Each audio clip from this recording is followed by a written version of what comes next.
Hello everyone, welcome to Frightening Tales.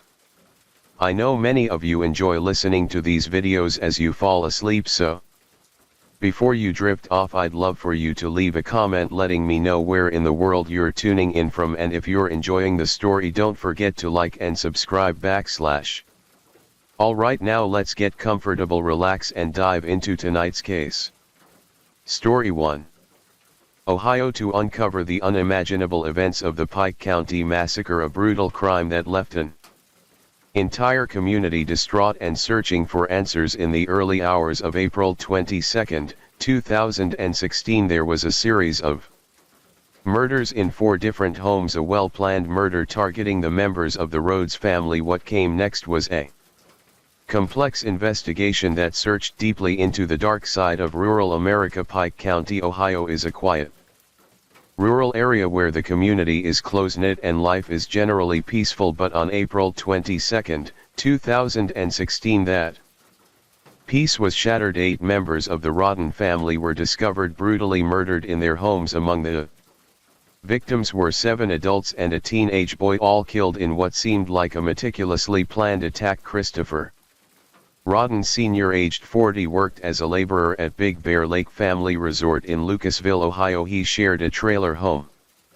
with his cousin Gary Rodden, aged 38, who was also Christopher's best friend. Gary was understanding of Christopher's difficulties with drug and alcohol abuse. Their trailer was located at 4077 Union Hill Road. Christopher's ex-wife Dana Manley Rodden, aged 37, worked as a nursing assistant at Hillside Skilled Nursing Rehabilitation Center in Peebles, Ohio, now closed. Together they had 3 children: 20-year-old Clarence, also known as Frankie, 19-year-old Hannah Mae, and 16-year-old Chris Jr. Dana, Hannah, and Chris Jr. lived together at 3122 Union Hill Road, about a mile and a half from Christopher and Gary's residence. Meanwhile, Frankie and his fiancée lived nearby in their own trailer.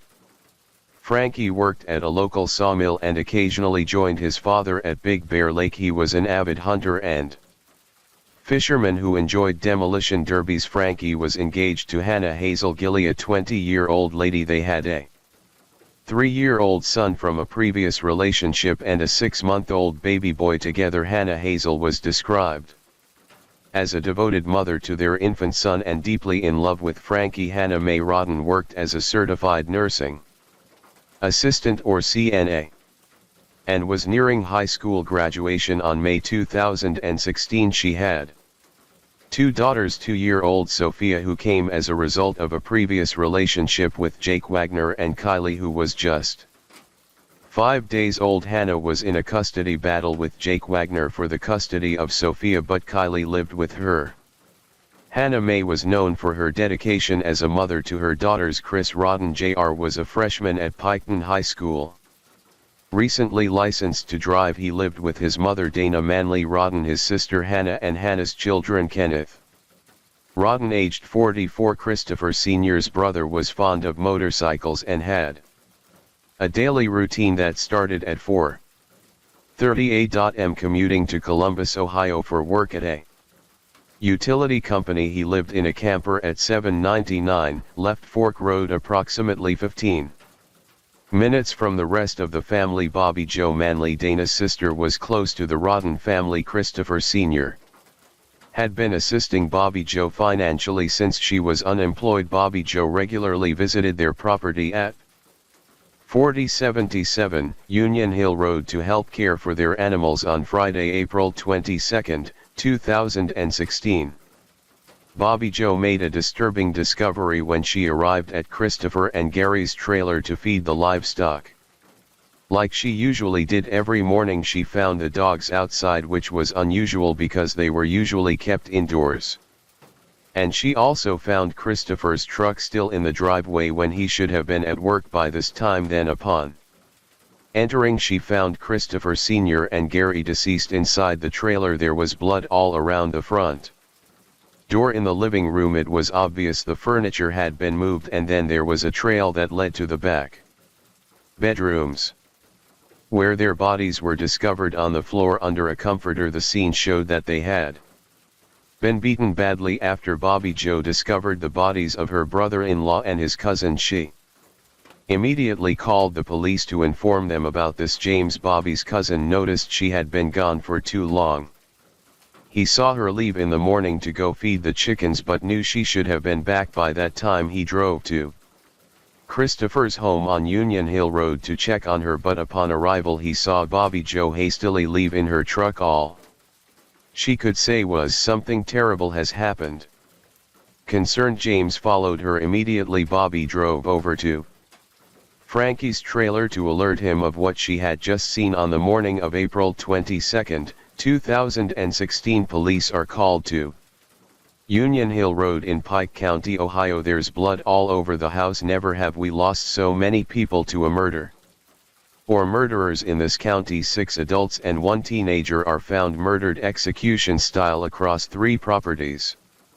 They're all members of the same family, the Rodden family. They arrived at Frankie's trailer where his 3-year-old son answered the door and mentioned that his father had a lot of blood inside. They found Frankie and his fiancée Hannah Hazel lying in bed covered in blood with their 6-month-old baby unharmed but also covered in blood. Their hearts were gripped with fear. Just some minutes ago they had seen the lifeless bodies of Christopher and Gary, only to meet Frankie and his fiancée also dead. This was quickly turning into a nightmare.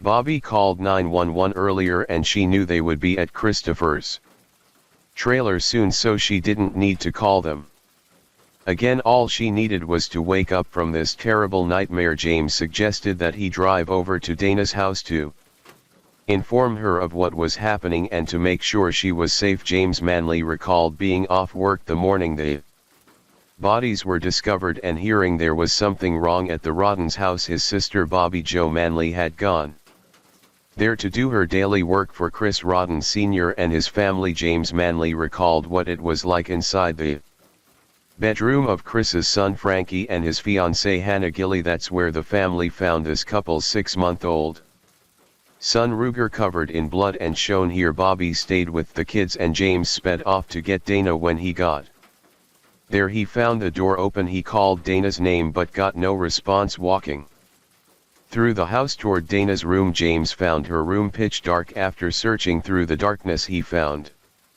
her on her bed, but she wasn't responding and it became obvious to him that she was also dead. He ran out of the house, terrified and confused about what to do. He couldn't bring himself to enter the trailer again or face the fact that his cousin was dead, even though he heard 5-day-old Kylie crying from inside the trailer. He then decided to quickly go over to his house to get his wife and then come back to get Kylie. When James got back to Dana's trailer with his wife, he still couldn't bring himself to enter the trailer. Fortunately, the police passed by them on their way to the crime scene at Christopher's house, so they flagged them down. After the police entered the trailer, they found not just Dana but also Chris Jr. and Hannah dead in their beds and covered in blood. Hannah's 5-day-old infant Kylie was next to her, her diaper soaked in blood. Fortunately, Hannah's 3-year-old daughter Sophie was unharmed as she was with her father at the time. Following the discovery of these 7 family members, James decided to check on Kenneth at his trailer 15 minutes away by 1:26 p.m. that same day. 911 received another call reporting Kenneth's body as the 8th victim. The police began investigating to try and figure out what went down. When they checked Frankie and Hannah Hazel's trailer, they found them in their beds with gunshot wounds to their heads. Autopsies revealed Frankie had been shot 3 times at close range, while Hannah Hazel suffered 5 gunshot wounds to her face and head, with evidence of the baby moving and climbing on her. After the attack, Hannah Hazel was discovered wearing an unclipped nursing bra, suggesting she may have been nursing her baby at the time of her death. After the bodies were removed and sent for examination, investigators found significant evidence at the crime scene. In the bedroom where the victims were shot, investigators recovered 5 cartridge casings from Remington brand bullets. Additionally, another bullet belonging to a different brand was found near the bedroom door, indicating the use of multiple firearms during the crime. Dana was found With 5 gunshot wounds to her head, Hannah May with 2 and Chris Rudin Jr. with 4, including 2 to the top of his head. Kenneth Roden was shot once in the right eye and Gary Roden sustained 3 close-range gunshot wounds to the head. Chris Rudin Sr. exhibited defensive injuries, suggesting a struggle with the attacker. He sustained 9 gunshot wounds to his head, torso and arms, indicating the severity of the assault. The medical examiner determined that Gary and Chris Sr. were likely murdered around 11 p.m. on Thursday, April 21, the night before their bodies were discovered. Most family members were believed to have been killed while they were sleeping, with a few exceptions. The murders appeared to be execution-style shootings occurring late on April 21 into April 22, 2016. Much of the forensic focus was on the property where Gary and Chris Sr. lived, rural area with a trailer, several cars, a semi-truck and a shed. Inside the trailer, investigators found extensive blood spatter and stains. Even on the ceilings, evidence suggested that at least one victim, likely Chris Sr., was initially shot in the living room and then moved to the bedroom where they were ultimately found. The investigation uncovered multiple shoe prints tracking blood throughout the trailer, indicating the movement of a body from the living room through the kitchen to the bedroom. Bullet holes were found in the door frame leading into the trailer and in the wall, suggesting the assailants may have fired from the porch. Investigators also recovered bullets and bullet fragments from various locations: the living room, bedroom, front porch and kitchen. Despite Bobby Joe's statement about the recliner being moved, no other signs of struggle were found. No overturned furniture, displaced items or damaged walls. DNA swabs were taken from the doorknob, blood pooling areas, clothing items and bullets recovered from the scene, but none yielded any match to a suspect outside at another building on the property. Police found a door with a broken handle, likely forced open. Above this door was a surveillance camera, but all wiring had been disconnected and the recording device was missing, indicating that the intruders knew how to evade detection. Additional DNA was collected from outdoor items such as cords, cameras, a Mountain Dew bottle and cigarette butts, all of which matched the victims but provided no new leads. During a search of the property, investigators discovered 3 sites where marijuana was grown, spread across 4 locations. However, the way they were planted showed that they were grown for commercial purposes rather than personal use. This made the investigators wonder whether the murders were linked to a drug cartel. In October 2016, police announced a significant shift in their investigation into the Roden family murders. Initially believed to be a cartel-style killing, they now suspected an execution-style killing, potentially linked to a local marijuana operation. The police also believed the killers were familiar with the area and the properties. Months passed without progress. Despite having extensive evidence including blood, bullet casings and 4 crime scenes, they couldn't find usable DNA evidence. By June 2017, police turned their attention to the Wagner family: George Billy Wagner, 3, his wife Angela, and their sons George Wagner, 4, and Edward Jake Wagner. They wanted to know if the Wagner family had any clue that could help in the investigation. Jake Wagner had a history with Hannah Roden, whom he had his daughter Sophia with. Their relationship began when Hannah was 13 and Jake was 18. The two had a custody battle over Sophie after they broke up, with allegations of abuse and questions about the paternity of Hannah's younger child Kylie. The Wagner family allegedly tried to get Hannah to sign away her parental rights to Sophie just weeks before her murder. Jake's grandmother Rita Newcomb forged a custody document in the case. The Wagner family claimed that because of how close they were to the Rodens, they were devastated by the news and decided to move to Alaska. As the investigation continued, police discovered the custody battle between Jake and Hannah was more intense than initially thought. Starting as far back as November 2013, they discovered that Jake pressured Hannah to move in with his family so they could raise their daughter Sophie together, but she consistently refused because she knew he just wanted to control her. Jake sent texts demanding she choose to live with him or lose him and Sophie for months before she was shot to death. Hannah Mae Roden and Jake Wagner had a testy exchange that Jake secretly recorded. It was about custody issues involving the young daughter they had together. Hannah told Jake in so many words he didn't have the right to be so controlling. He claimed he wasn't controlling her but wanted to build a home with her. Their disagreements continued for 2 years, until Hannah ended their relationship on March 2015 when she started receiving threats and violence from Jake. On December 2015, Hannah expressed her refusal to let Jake have custody of Sophie in a Facebook message. These all made the police suspect them even more. The police dug into the case some more and finally some leads were obtained. On November 2018, 6 of the Wagner family were arrested. They were accused of plotting and murdering 8 of the Roden family members just so they could take custody of Hannah's daughter Sophie. The arrests came with evidence including Angela Wagner's hacking of Hannah's Facebook profile and the purchasing of new shoes and a truck to avoid being detected. They also prepared silencers for the guns used and studied the victims' routines. In June 2019, the court dropped charges against Billy's mother Federica, who was initially accused of lying to the court and hiding bulletproof vests worn during the murders. We begin with a huge break in the brutal murders of 8 members of the Roden family in Pike County. Today we have the answer: members of one family conspired, planned, carried out and then allegedly covered up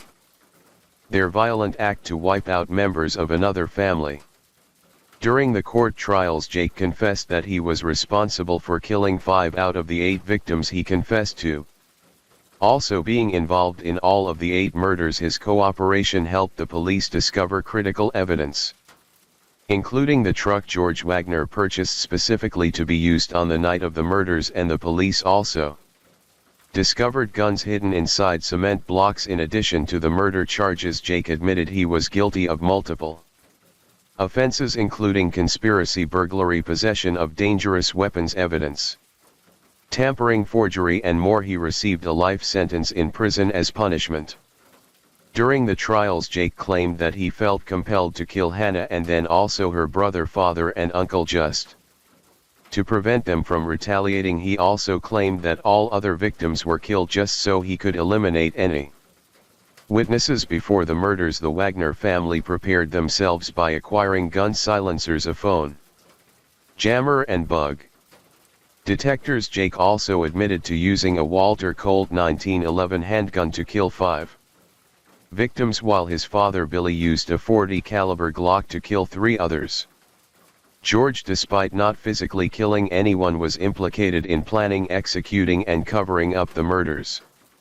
George Wagner took to the witness stand himself and stated that he had no prior knowledge of the murders and would never participate if his family had asked him to. He admitted that he was involved in theft but denied knowing about his family's capability for murder, especially of 8 people. That all turned out to be lies because he was later on found guilty and received life imprisonment without parole. Angela was first charged with murder alongside her son Jake, but her murder charges were dropped after the court confirmed she was at home with her grandchildren during the murders. Instead, she was charged with conspiracy, burglary, evidence tampering, forgery, property misuse and weapon possession. Angela then also received a 30-year prison sentence and also agreed to testify against her family members as well. Following the verdict, the family members and friends of the Rodens made emotional statements in court condemning the senseless crime. Meanwhile, Billy Wagner's trial has been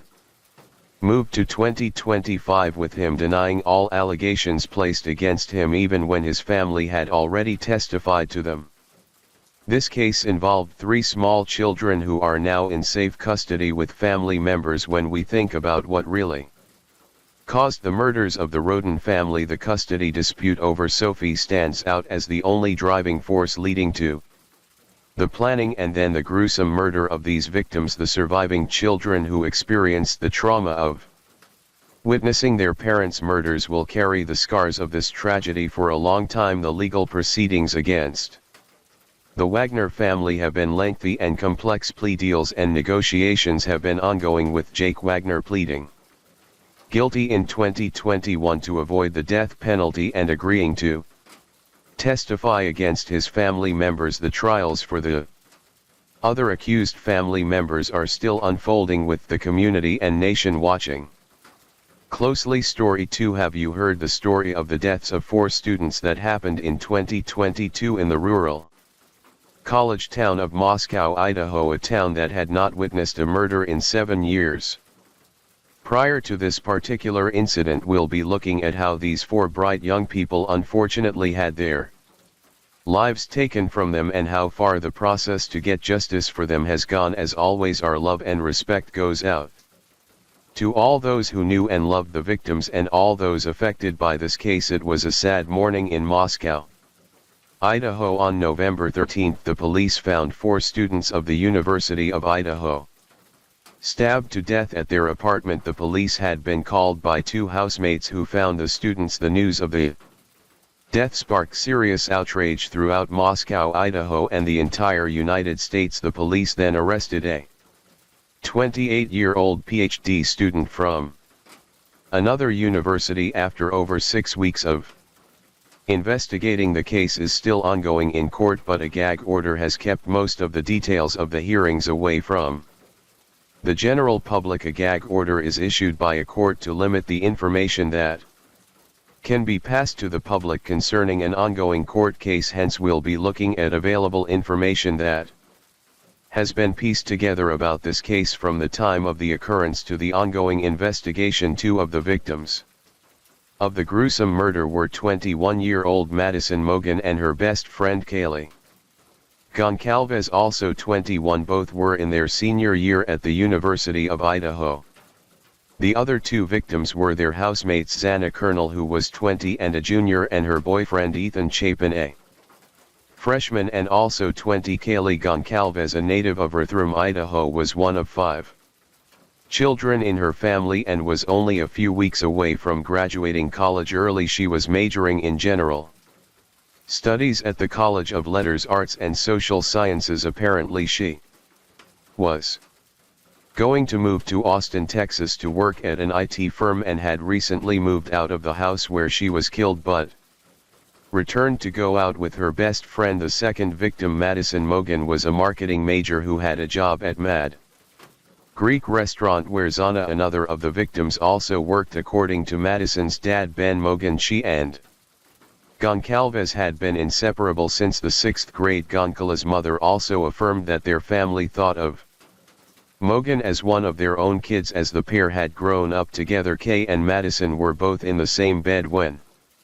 it happened. Xana Kernel was also majoring in marketing at the University of Idaho. She and her family lived in Andale, Arizona before they moved to Post Falls, Idaho. Kernel was an athlete in high school, and when she graduated she decorated a board with the words "For the lives that I will change." Her family members have spoken about her as a very positive, funny and lovable person. Her elder sister Jasmine Kernel remember her fondly in a speech, telling everyone how Xana was a very light-hearted person and could lift a room. She was a server at Mad Greek restaurant and was in a romantic relationship with the 4th victim, Ethan Chapin. Ethan was the only male victim of the homicides. He was part of a set of triplets with a brother Hunter and a sister Maisie, together with their parents Jim and Stacy Chapin. They were a very close-knit family. He was from the small town of Conway, Washington, and attended University of Idaho with his siblings. According to his mother, Ethan was friends with Xana before they started dating. He was spending the night at the apartment house with his girlfriend after a party when the murders took place. The sad incident took place after they returned to their flat in the early hours of the morning. Following a night out, Xana and Ethan were reported to have attended a party at Ethan's Sigma Chi fraternity, only a short walk away from the apartment house where they were eventually murdered. Kaylee and Madison, on the other hand, went out to a downtown bar called the Corner Club at around 10 p.m. Kaylee had earlier posted pictures of her and her friends on Instagram that night, and she added the caption, "One lucky girl to be surrounded by these people every day." With a white heart emoji. The victims were reported to have returned home in the early hours of the morning on November 13. According to information released by investigators, Xana and Ethan got back home at around 1:45 a.m. while Kay and Madison went home through a car ride first thought to be an Uber by investigators and returned at about 1:56 a.m. Kay and Madison were also captured on a food truck's Twitch live stream around 1:30 a.m. ordering food and talking with each other before they headed home. Available images we have of them are in this surveillance footage obtained by ABC News. They're heading towards a local food truck which is about a 6-minute walk from the bar. Police say this man with them is not a suspect. This is the grub truck. They have been streaming live on Twitch since about 10 p.m. and around 1:41 a.m. we see all three of them walk into frame. Maddie and Kay order food. They wait around for about 10 minutes. Around 1:51 a.m. they grab food from the truck window and walk out of frame. Police reports claimed that the attack was likely carried out when victims were in bed. They estimated that the murders happened between 4 a.m. and 4:25 a.m. Evidence like the DoorDash delivery that was made to Xana Kernel at 4 a.m. and the investigation of her phone that showed that she was on TikTok at 4:12 a.m. supported this idea. The victims were attacked on the second and third floors of the house. Xana and Ethan in Xana's room on the second floor, Kay and Madison in Madison's room on the third floor. When the authorities arrived at the scene, they found the victims with stab wounds and the walls of their rooms were splattered with blood. The other students living in the house were left alone. In the court documents, one of the surviving roommates told investigators that she was woken up by a noise in the house during the morning of the attack and she opened her door twice during that period. She claimed that the second time she heard a sound like crying coming from Xana's room, as well as a male voice that said, "It's okay, I'm going to help you."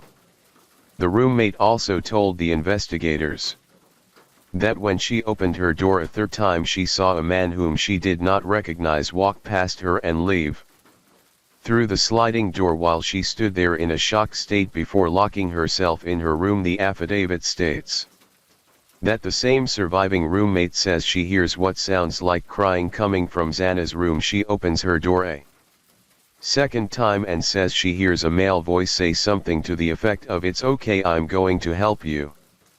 At 4:17 a.m. the security camera on a neighbor's home picks up distorted audio of what sounds like voices or a whimper, followed by a loud thud. A dog can also be heard barking numerous times. This camera is less than 50 feet from Xana's bedroom. The affidavit states their surviving roommate then opens her door a third time. She sees a masked man walking past her towards the sliding glass door in the kitchen. In frozen shock, she locks her door. She described the unknown figure as dressed in black and wearing a face mask to cover his nose and mouth. She also reported that the figure was about 5 feet 10 inches in or taller, athletically built with bushy eyebrows. When the remaining two housemates woke up later, they found the victims and called other friends to the house before calling 911 at 11:58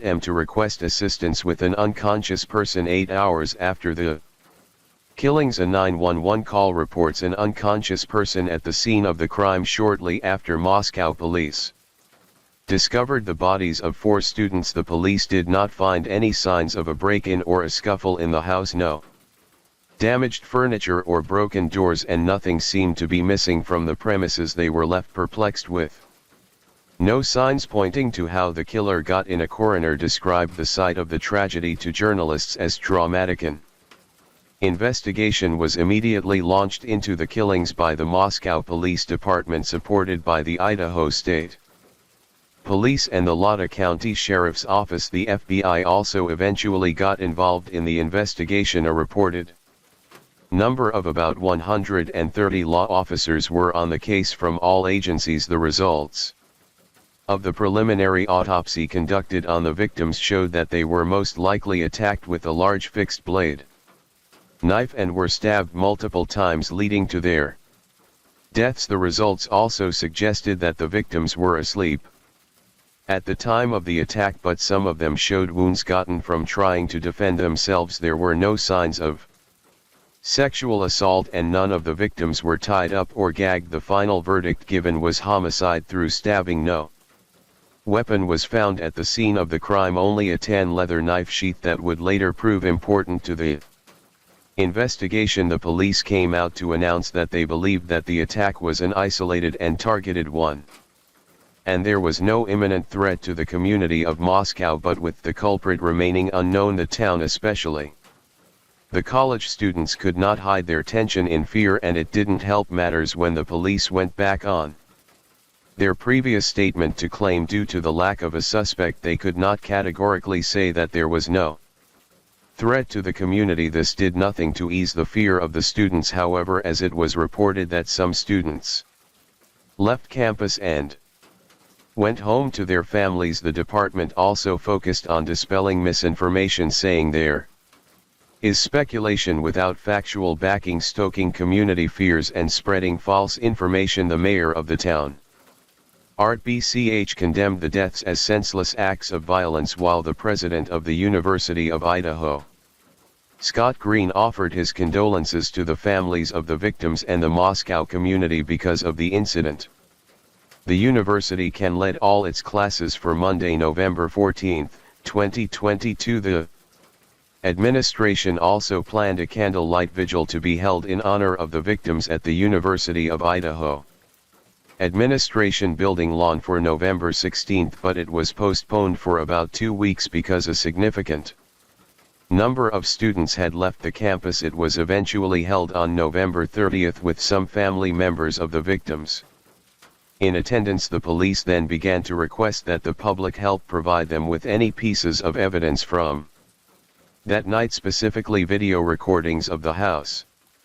They set up both a phone line and email for students and other residents to send any tips that they might have that would assist them with their investigation. December 7, no suspects have been publicly identified, and Moscow police appealed to the public for help. Any assistance you can give us. Anybody that owns one, anybody that knows of someone who owns one or may have been driving one, if you could get a hold of us through our tip line or call us directly, we'd appreciate that. The investigators reported that they had received at least 15,000 tips in just over a month. During a press conference on November 23, the chief of the police department in Moscow revealed that they had gotten a number of tips that K allegedly had a stalker and looked extensively into it, but they could not confirm it to be true or identify any such stalker at that time. After receiving numerous tips and conducting a lot of interviews on November 30, the police released a list of people who they believed were not involved in the crime. They included the 2 surviving roommates and everyone that was at the house when 911 was called, the driver who took Kay and Madison home, as well as Kale's former longtime boyfriend, a fellow student whom Kay and Madison called multiple times that night. They also revealed that they had not concluded whether the victims were the actual targets or the residents in general. On December 7, the police announced that they were investigating a white or light-colored Hyundai Elantra manufactured around 2011 to 2013, which had an unknown license plate and was captured on video by a camera in the neighborhood around the time of the murders. Investigators noticed that the car had made multiple passes along the same route near the residence, and another surveillance recording showed the car speeding away from the victim's neighborhood at 4:20 a.m. They did not confirm whether they believed the driver of the Elantra was connected to the killer, but shared their thoughts that the person might possess critical information concerning the case for the families of the victims. The period of the investigation proved to be a really difficult time. During an interview on the Today Show, Christy Goncalves, the mother of one of the victims, revealed her frustration with the police. She claimed that the families of some of the victims felt that they were left in the dark about the investigation process. As she said, she only found out about the investigation of the Atlanta on the news along with everyone else instead of being briefed by the investigators, but they're critical of authorities for what they called poor communication with victims' families. You found out about the white car from a press release? Yes. Yes. Did they send you the press release? No. A Moscow police spokesperson has forwarded to NBC News a copy of the email press release about the Hyundai, sent to the family's attorney approximately 30 minutes before the police made it public on Friday, the 30th of December 2022. An FBI SWAT team along with the Pennsylvania State Police arrested a 28-year-old man named Brian Christopher Kaberger in Monroe County, northeastern Pennsylvania, about 2,500 miles away from Moscow, Idaho. Kaberger was arrested on 4 counts of first-degree murder and 1 count of burglary. Brian Christopher Kaberger was a PhD student at Washington State University in Pullman, less than 8 miles west of Moscow. The sole suspect was studying for a doctoral degree in criminology at WSU and had also worked as teaching assistant. It was reported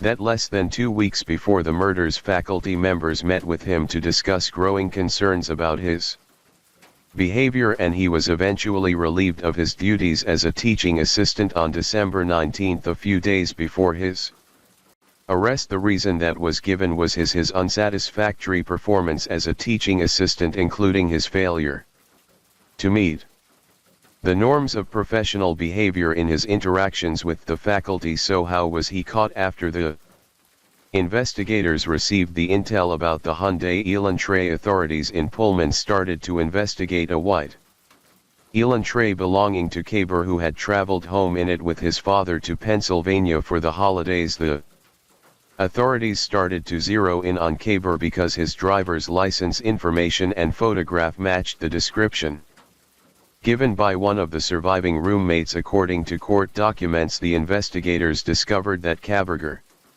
got new license plates on November 18, 5 days after the quadruple homicide. They also looked into cell phone data that showed that Kaberger's phone stopped connecting to the network in Pullman around 2:47 a.m. on November 13 before showing up again around 4:48 a.m. near Blaine, Idaho, which is south of Moscow. The cell phone data also showed that his phone used a cell tower near the victim's residence around 9:00 a.m. on November 13, roughly 5 hours after the killings. They went on to find out that his phone had used the cell phone tower that was closest to the victim's apartment at least 12 times between June and November 13 of 2022. The evidence that helped the investigators to truly pin Kerr to the crime was the DNA found on the leather knife sheath that was on Madison's bed, as well as trash that was obtained from the Kaber family residence.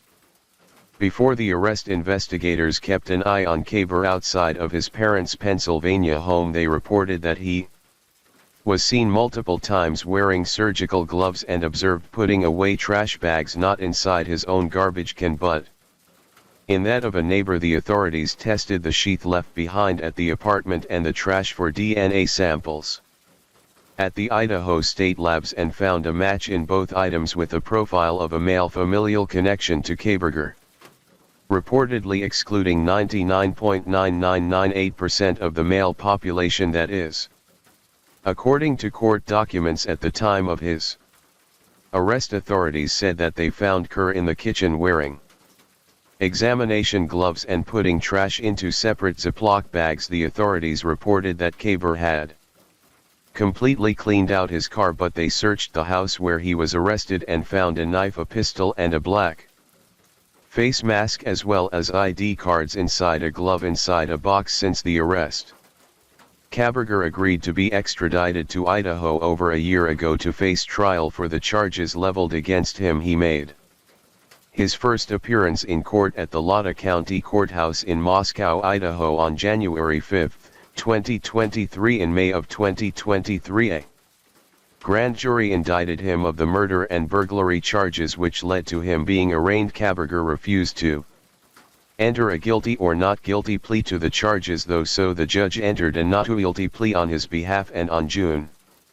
26, 2023, the prosecutors announced that they will be seeking the death penalty if he is found guilty of the charges. The court has rejected filings from Kaberger's defense counsel to dismiss the indictment, and he will stand trial. A trial was first set for October 2023, but it has been shifted a few times. The trial is now expected to commence in June of 2025, much to the frustration of the families of the victims for murder suspect Brian Kaberger. All the parties have agreed to a June 2025 trial date. And this, of course, has been the family's been very frustrated. It's been a year and a half and still no trial dates. It's gone back and forth, and now here we go. During this hearing going on right now, a trial date has been set. All right, let's go into court for that moment there in the Lada County Courthouse. Thank you, Judge, Your Honor. First, I know the court has listed this as taking place in Lada County. We haven't been heard on our change of venue yet. That's to come, so I don't want anybody thinking I'm agreeing to Lada County at all. The June of 2025, that's the time frame that we have been working towards. I am hopeful that we can come in there. We're working towards that date. I think it's reasonable to set that date, as the court's aware mitigation is something that takes a significant amount of time. We've had that underway since the day we took this case. We continue to work that very hard. I spoke with our mitigation expert last night about this date, and there's a lot of work yet to be done, but we're still working towards that, so I think it's reasonable to set that. I just want the court to know that that's not finished at this point. That's very much ongoing, and new things are coming out that we need to follow up. But with that said, I think it's reasonable to go ahead and pick the June of 2025 as a trial date at this time. Thank you. And by the way, I think you understand that, all counsel understand that, but this is a 3-month trial, so I was calculating 2 weeks to set the jury, then 8 weeks of trial, and then 2 weeks for mitigation and census, and I mean that's a guess, but I think it's enough time for all of those things to take care of, and obviously the last 2 weeks would only be if Mr. Kaberger was convicted. Okay, go ahead. Thank you, Your Honor. I do want to bring up a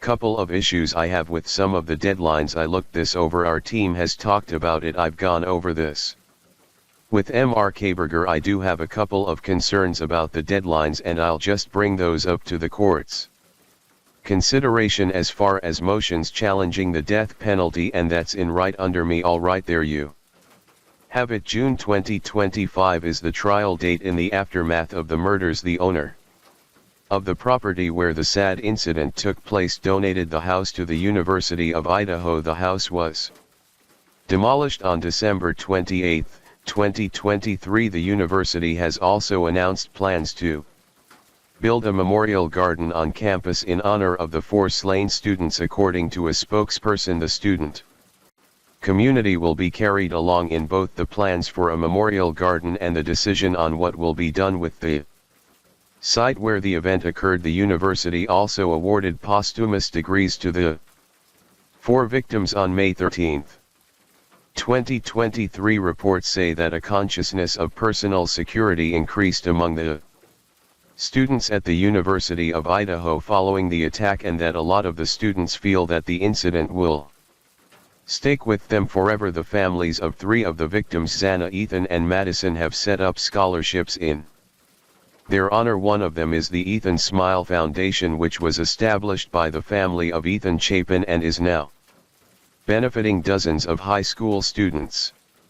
Story 3: he was a father and husband and was meant to love and care for the lives of those handed to him, but he turned out to be the same person who ended their lives. Why would a family man give in to the inner demons constantly whispering to him to end the lives of those he called family? On that day, nothing could stop this man from brutally murdering the people he loved the most, not their cries, not the fear and terror that filled their eyes as he murdered them. Nothing. He had already made up his mind. This is another story reminding us that a seemingly ordinary person can have the darkest motives brooding in their hearts, and even the most unsuspecting person can be a ticking time bomb waiting to explode. Our love and respect goes out to all those who knew and loved the victims of the Oda family and all those affected by this case. On March 10, 2024, a tragic event happened in a quiet neighborhood in Honolulu called Mano Paris Oda. A 46-year-old man took the life of his family. He stabbed his wife Naoko Oda and their 3 kids, Sakuradu Oda, their 17-year-old daughter, 12-year-old Arita, and 10-year-old Nana Oda, and then proceeded to kill himself as well. Oda used a kitchen knife to fatally stab himself and his family and ended up single-handedly wiping out the entire Mano family. The police in Honolulu took charge of investigating this sad and heartbreaking event, and they concluded that this mass killing was the second deadliest murder in Honolulu in almost 25 years. Oda, the head of the family, was a chiropractor, which means he helped people with their backs and necks. He had an office near a big shopping center called Alam Moana Center. If you looked at his Facebook, Instagram, or any other social media pages, you would think he was a peaceful and calm person, but in 1997, when he was a teenager growing up on the beautiful island of Kauai, he meddled in a little bit of crime. He entered someone's private property without permission and he got in trouble for it, but he presumably learned his lesson and the crime was erased from his record after he avoided other forms of trouble. It was a Sunday morning when the police received a distress call. The caller reported hearing screams coming from a house on Wala Place. The police rushed to the scene, arriving at the Oda family's home at 36:22 Wallow Place. It was early in the morning at 8:34 a.m.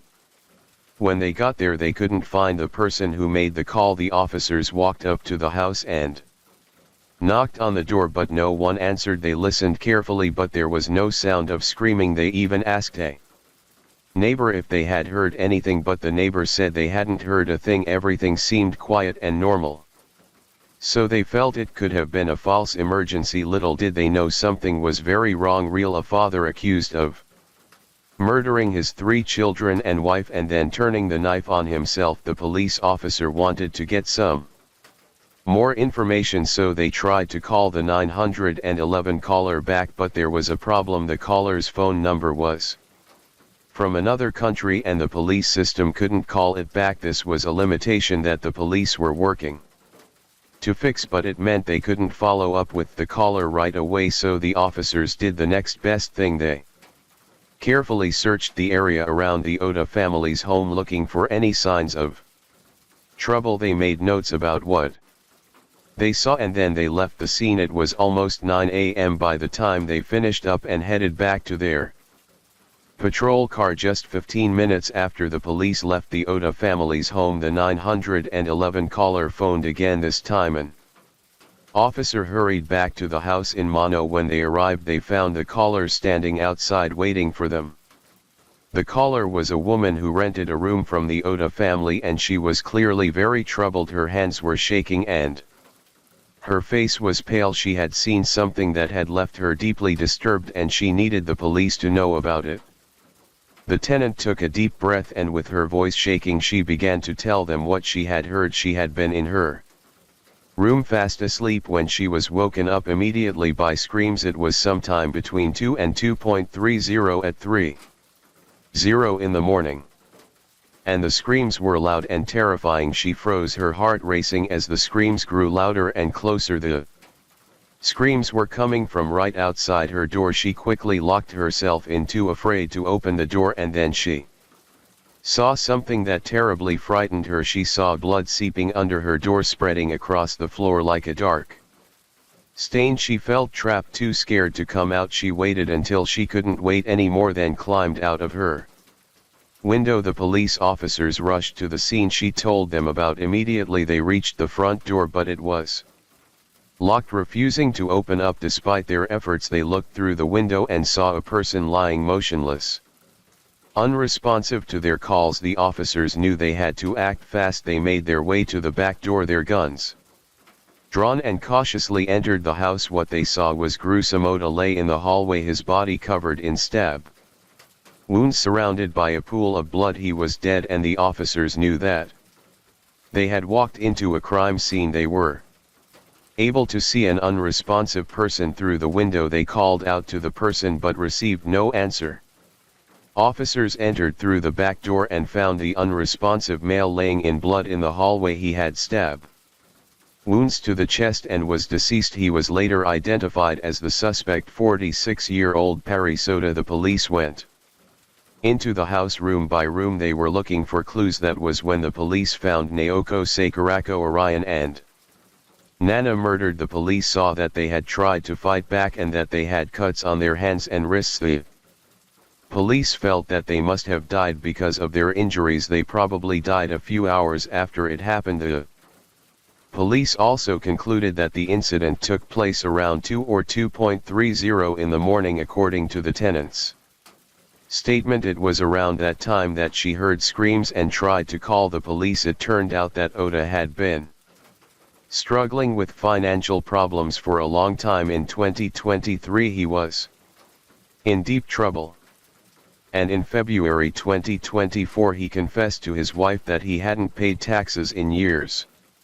He told his relatives that he would rather die than go to prison for not paying taxes. He even said that he wanted to kill his family and burn down their house. Oda had texted his wife in February saying they needed a plan to do it and take their children with them because he believed no one could take better care of them than himself. This will be discussed later in this video, so stay tuned. Oda also attempted to buy a gun in March, but that didn't work out for him. Despite all these warning signs, Oda was said to have never been violent before, but you never know the real intentions of a man who feels inadequate and useless to his family. And on that fateful morning something went terribly wrong. Reflecting his original intentions on a Friday afternoon, Lt. Dinas from the Honolulu Police Department stood in front of a crowd of reporters. She was there to share some important information about the investigation the police had been working on. She stated that after they started looking into the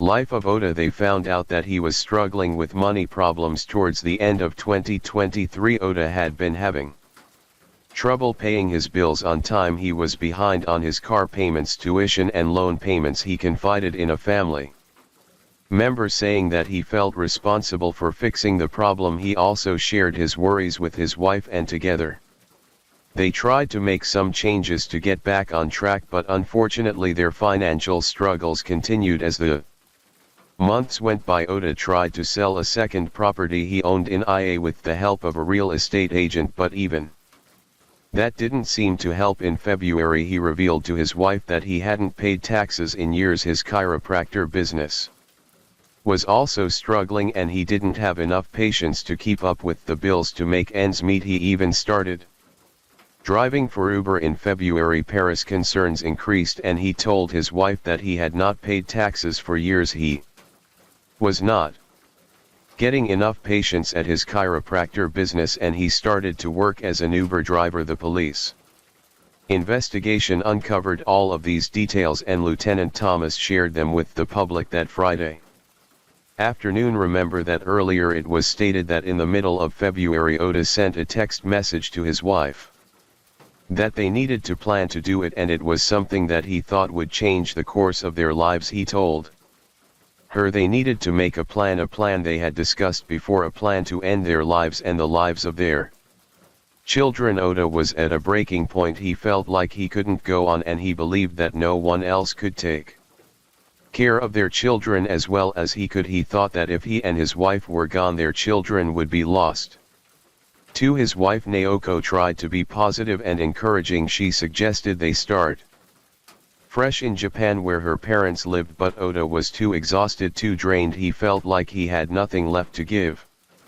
After that he started to pull away, becoming quiet and distant. This was a turning point in their story, a moment When the struggles they had faced for so long became even more overwhelming, the police would later find this text message, and it would become a crucial part of their investigation into what happened next. In the middle of February, Paris texted his wife that they needed to plan to do it. He said he could not take it anymore, and he told her that their children needed to come with them because no one could take better care of them than he could. Naoko tried to be optimistic and encouraging with Paris. She suggested that they move to Japan with her parents. As March arrived, the financial worries grew. Tax season was approaching and he felt overwhelmed. He discussed selling their home in Mano with a realtor, hoping to find a way out of his financial struggles, but Oda's anxiety and fear took a dark turn. It was at this point that he confided in relatives that he would rather die than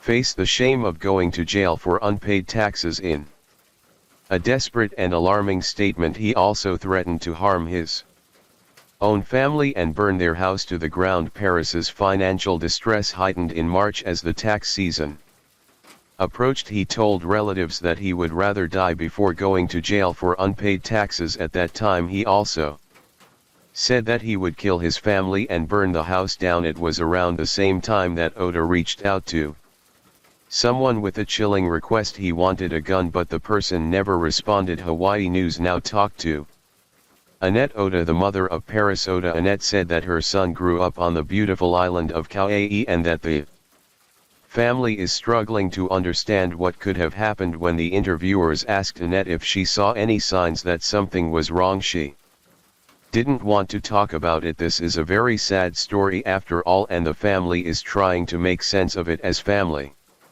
searched for answers. Oda's chiropractic office in the Pan Am building was closed.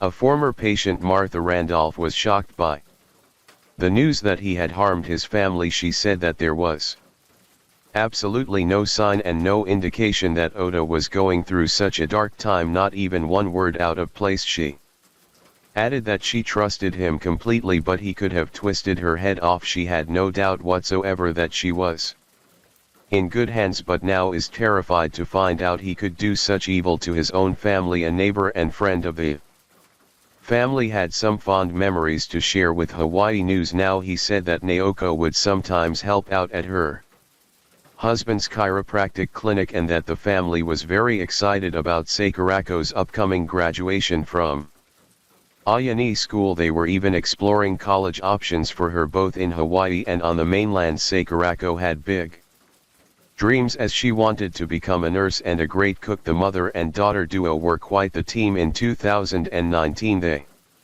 even ran the Hapalaya Marathon together, finishing just 3 places apart on a certain Monday. Hawaii News Now spoke to many people in the neighborhood where the tragic event happened. Most of them didn't know the family very well, but they were all deeply affected by what happened. One woman was so sad that she cried all day. The neighbors couldn't understand how such a terrible thing could happen. Irvin Yoshino, one of the Oda family's neighbors, expressed how tragic the entire situation is and the fact that everybody is feeling it because it feels like part of their own family is gone. Tragic. Everybody's feeling it and everybody's just, it feels like part of your family. We go on walks, we go down there and we see the kids riding their bikes, skateboard. Another person who talked to Hawaii News Now said he had a feeling something was wrong. He stated that something didn't feel right and that he could see something was off. According to him, they seemed sad. One person says he sensed something was wrong, just didn't feel right. Seeing the kids walk past us throughout the week making eye contact, I could see something in their eyes, like they were sad, couldn't figure it out. And then seeing this on the news after the unfortunate event, the schools where the victims studied wanted to help their students and staff deal with their emotions. The 3 schools on the island of Oahu offered counselors to support those who were grieving. Alani School, where Sakurako was a student, sent an email to parents on Sunday night. They invited students, teachers and staff to come together and share their feelings. They even had a special early morning chapel service. Orion, the 6th grader, attended Sikh's charter school in Nuanu. The school's leader reached out to parents to let them know that crisis Counselors were available to help their children work through their grief. Nana, the youngest, attended Mono Elementary School. The Department of Education sent a letter to parents offering a crisis intervention team to support the school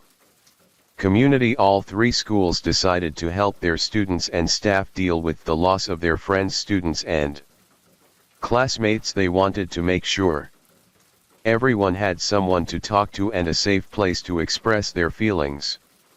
Britt Young, a therapist who helps families, said that parents need to talk to their children about what happened, but they should explain it in a way that's appropriate for their child's age. Britt said that younger children, like those in elementary and middle school, might feel scared and worried. They might think that if a person could hurt their own children, someone could hurt them too. Parents can help their children feel better by reassuring them and talking with them. With older children like teenagers and young adults, parents can have a more open and honest conversation. Britt suggested letting them ask questions and answering them in a thoughtful way. This can help them understand and process their feelings. Just being present and offering comfort can make a big difference, Britt said. Parents can help their children feel safe and supported by talking to them in a way that works best for their age and needs. By listening and offering comfort, parents can help their children heal and feel better. When Rakota attended Yolani School, counselors went to all of her classes today to assist students and teachers who were struggling with the news. She was a senior set to graduate this summer. The 12-year-old Oreo Noda was a sixth grader at Sikh's Charter School in Nanu, a very close-knit group of students and parents. Their counselors also offered support to them, and the youngest, Nana Oda, attended Mono Elementary School. The DO notified parents that a crisis intervention team was there for anyone who needs help because the victims range in age and grade. Counselors handle it differently at the various campuses. It's important to note that the adults will also be affected. The teachers and faculty intense reaction of like anger perhaps and grief for perhaps a family you didn't even know. I'm so angry this could happen. Who would do that? So it's not like we're adults and we just handle it completely. We process it without going to that angry place. It's normal to feel angry. It's normal to wonder who would do this for children struggling with this. Young suggest talking to the younger children without too many details, but also listening and letting them ask questions, even if it's questions you don't have answers to. With the teens, an open dialogue and sometimes just comfort can be helpful. On a Tuesday evening, the Wiki community came together to mourn the loss of the lives that were taken too soon. Hundreds of people gathered on the lawn of the Wiki Shell to remember and honor the Oda children. Sakurako, Orion and Nana, the organizers of the vigil, wanted to create a space where those who knew the Oda family could come together, share their grief, and support one another. It was a chance for classmates, friends, teammates and teachers to also pay tribute to the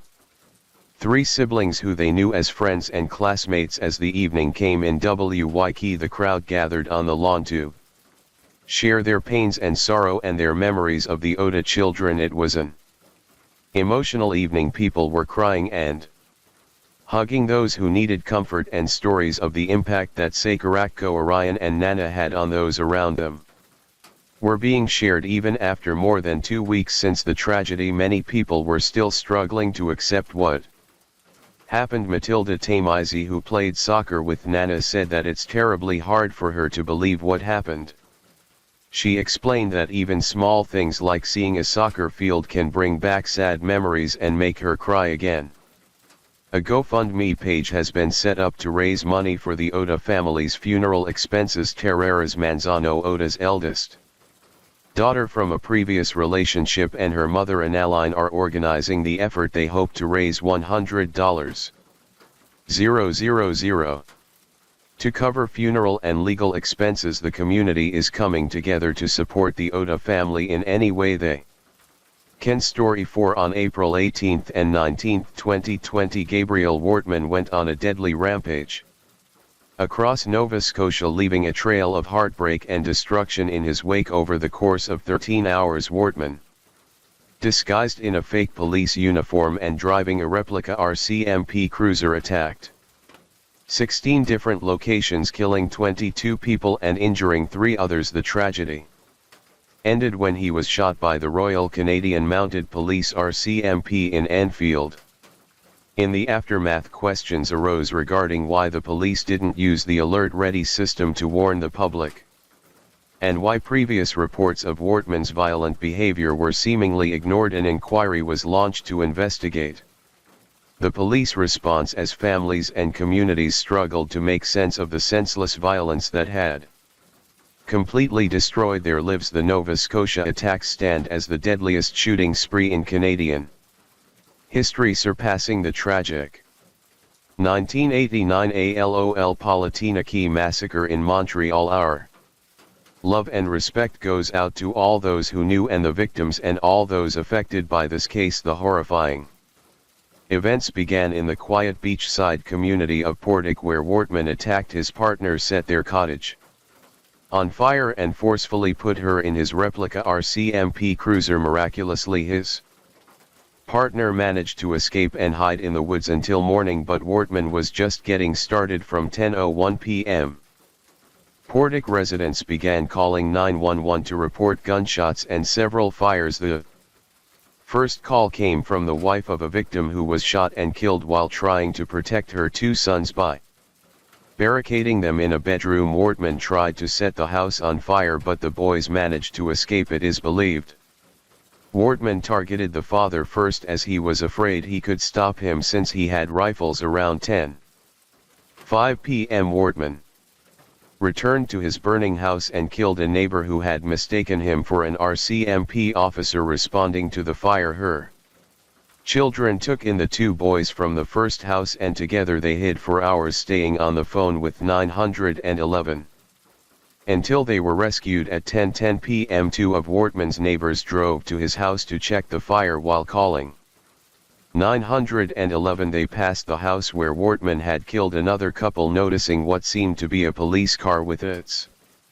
lights off after confirming Wortman's house was on fire, they saw the same car setting another house on fire. When they pulled alongside, Wortman fired at them and hit the driver in the shoulder, and the 2 neighbors fled the scene. When the first 3 RCMP officers arrived on the scene at 10:26 p.m., they walked through the neighborhood and soon found some of the victims. Many had died while trying to escape the flames or help others. The police, overwhelmed by the scene, reported that they couldn't locate the shooter and described the situation as horrendous. They soon found the neighbors Wortman had shot, who identified him and mentioned he was heading towards the beach in a replica police vehicle, a detail also confirmed by multiple 911 calls. At 11:32 p.m. the RCMP tweeted about a firearms complaint, urging Portague residents to stay inside and lock their doors. They set up a 2 kilometers search perimeter, but Wortman had already left the area at around 10:45 p.m. Driving through a dirt road by a blueberry field that wasn't blocked off, he spent the night parked behind a welding shop in Deer, about 26 kilometers east of Portague, where he left police equipment and gun-related items. Despite the chaos, residents reported seeing little to no law enforcement presence at first, even as they called 911 to report ongoing fires and gunshots. By 1 a.m. the RCMP had passed around messages to police agencies across Nova Scotia identifying Wortman as a suspect, armed and dangerous, and associated with an old white police car. At 5:43 a.m. Wortman left a bear and drove north on Highway 4 to a house on Hunter Road in Wentworth. Arriving around 6:30 a.m. he killed the 2 residents and their dogs and stayed at the house for about 3 hours. Around that time, police found Wortman's partner in Portague. She had fled to a neighbor's house to call 911 after Wortman smashed her phone. Barefoot and having hidden outdoors for much of the night, she confirmed he was pretending to be a police officer and provided a photo of his replica police vehicle. A bow alert with this information was issued at 8 a.m. warning that Wortman could be anywhere in Nova Scotia. The RCMP publicly announced they were dealing with an active shooter in Portic at 8:02 a.m. and Wortman was officially identified as the suspect at 8:54 a.m. Wortman eventually set the house he was in on fire. As he left, he killed a neighbor who saw the fire and tried to help. At 9:23 a.m. he began driving south on Highway 4 toward Portic, and at 9:35 a.m. he killed another victim walking along the road in Wentworth Valley. Around 9:45 a.m. Wortman arrived at another house in Glenholm, but the residents, recognizing him, refused to let him in. One resident armed himself with a shotgun to catch Wortman trying to trick them. Wortman pretended to be a police officer, but the resident called the police, causing Wortman to leave. By 9:48 a.m. he was seen near a campground in Glenholm. Before 10 a.m. in Dber, Wortman stopped random cars a few hundred meters apart and killed the drivers and passengers of both vehicles he was seen passing through Dber and Onslow. By 10:08 a.m. at 10:17 a.m. the RCMP warned the public for the first time via Twitter that Wortman was pretending to be a police officer and shared a photo of his vehicle at the Onslow Belmont Fire Hall, which had been set up as a shelter for victims from Portic. Two RCMP officers accidentally opened fire on an emergency management officer thinking he was Wortman. They missed and continued their search without checking on the people at the fire hall. Wortman was caught on surveillance video passing through Truro around 10:20 a.m. and at 10:25 a.m. he stopped briefly at Millbrook First Nation to change his jacket for a reflective vest. Before 10:49 a.m. Wortman encountered RCMP officer Chad Morrison at the intersection of Route 2 and Route 224 in Shubenacadie. Wortman shot into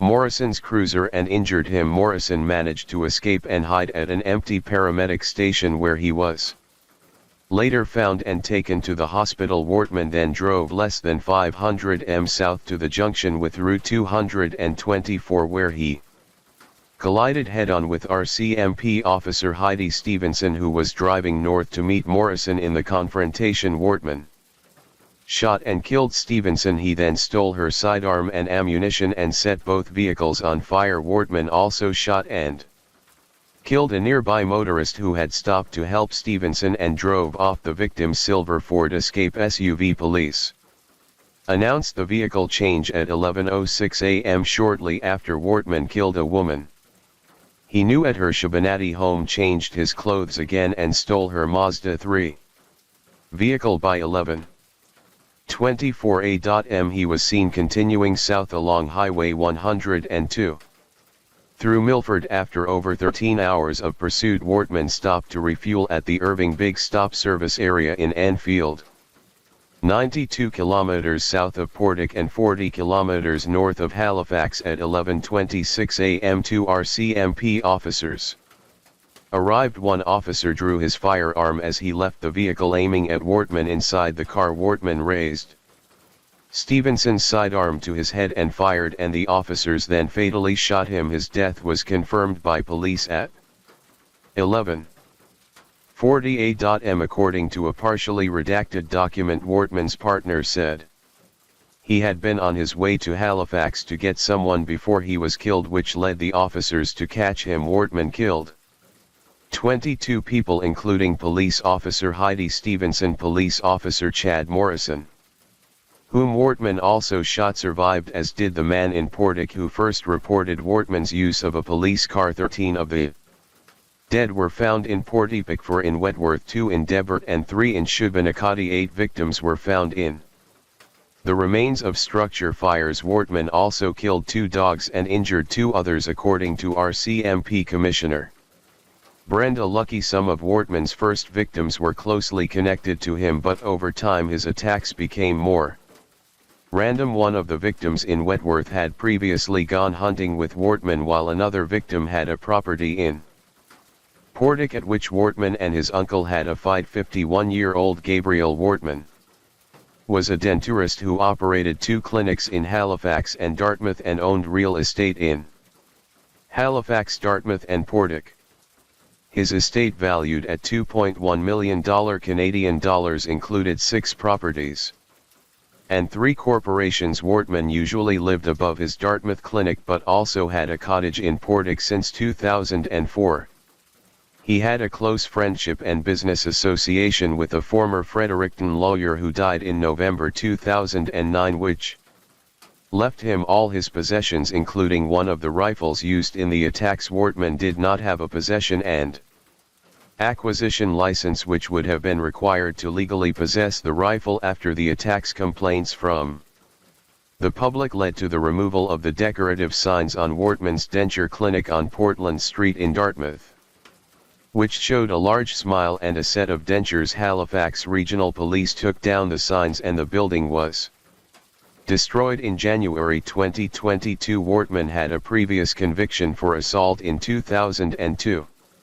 Which resulted in 9 months of probation, during which he was prohibited from possessing weapons and ordered to undergo anger management counseling. He was also involved in 2 civil lawsuits over property disputes in 2004. Wortman offered to help a friend in financial trouble who was about to lose his house, but he then anonymously took ownership of the house, evicted the man and sold the property in 2015. Wortman's uncle lent him a house in Portick while selling his Edmonton condominium. Wortman refused to return the property, claiming he was owed money. The uncle eventually sold it and one of the buyers later became a victim in the killings. Witnesses described Gabriel Wortman as paranoid, manipulative and controlling. According to his uncle, Wortman and his mother suffered abuse from his father, who was known for being a chronic petty thief able to manipulate the system to avoid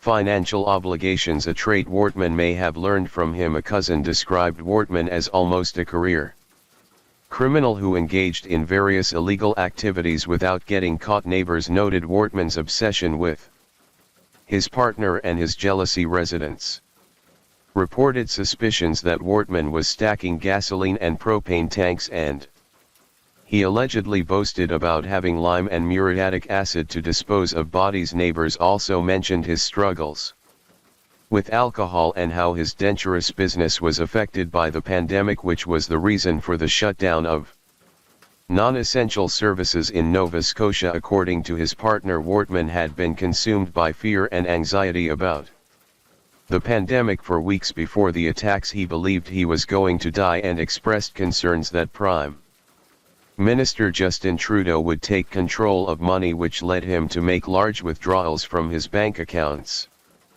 But there's a twist in his story. According to his yearbook, Gabriel Wortman actually wanted to be a police officer, but his partner revealed to police after the attacks that Wortman started hating them and believed he was better than them. Despite this, he had a hobby of collecting police souvenirs and restoring old police cruisers. At the time of the attacks, he owned 4 such cruisers, 2 of which were found burned at his Portick property, another at his Halifax property, and he initially used the 4th during the rampage. One person described Wortman's home as a shrine dedicated to the RCMP, and he kept 2 of the vehicles behind his dental clinic. In 2017 or 2018, Wortman approached a businessman in DEP about buying a decommissioned RCMP cruiser, claiming to be a retired officer wanting to use it to deceive thieves by parking it outside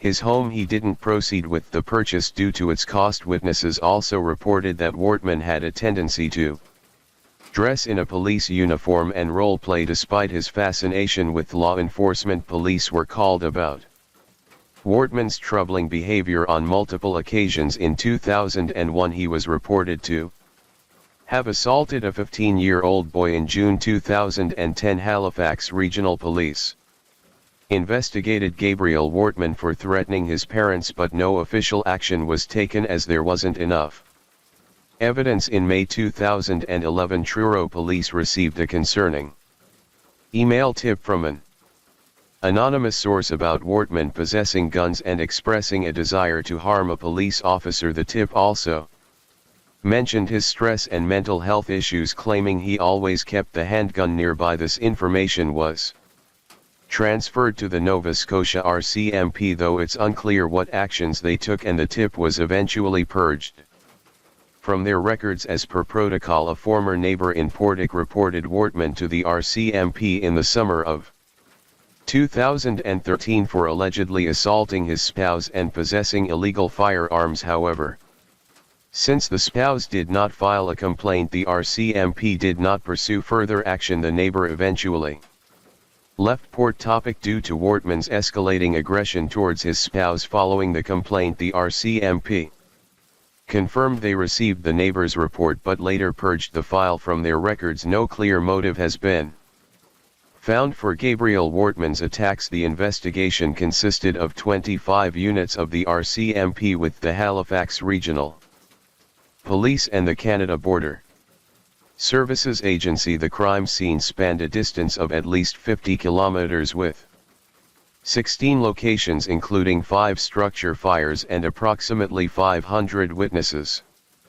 identified. A man whom Wortman had considered buying a police car from was warned by police during the incident that he might be a target, but Wortman did not target him during his rampage. The Nova Scotia RCMP Major Crime Unit established a tip hotline to get more information from the public about the attacks on May 11. The RCMP's Behavioral Analysis Unit began a psychological autopsy on Wortman and conducted extensive interviews with his friends, family and associates. Their findings showed that Wortman was an injustice collector, a term in criminology describing people who have been through grief and injustices over many years. 5 firearms were recovered from the stolen vehicle Wortman used in Anfield. 4 of these firearms belonged to Wortman: 2 semi-automatic handguns and 2 semi-automatic rifles, one of which was described as a military-style assault rifle. The 5th firearm was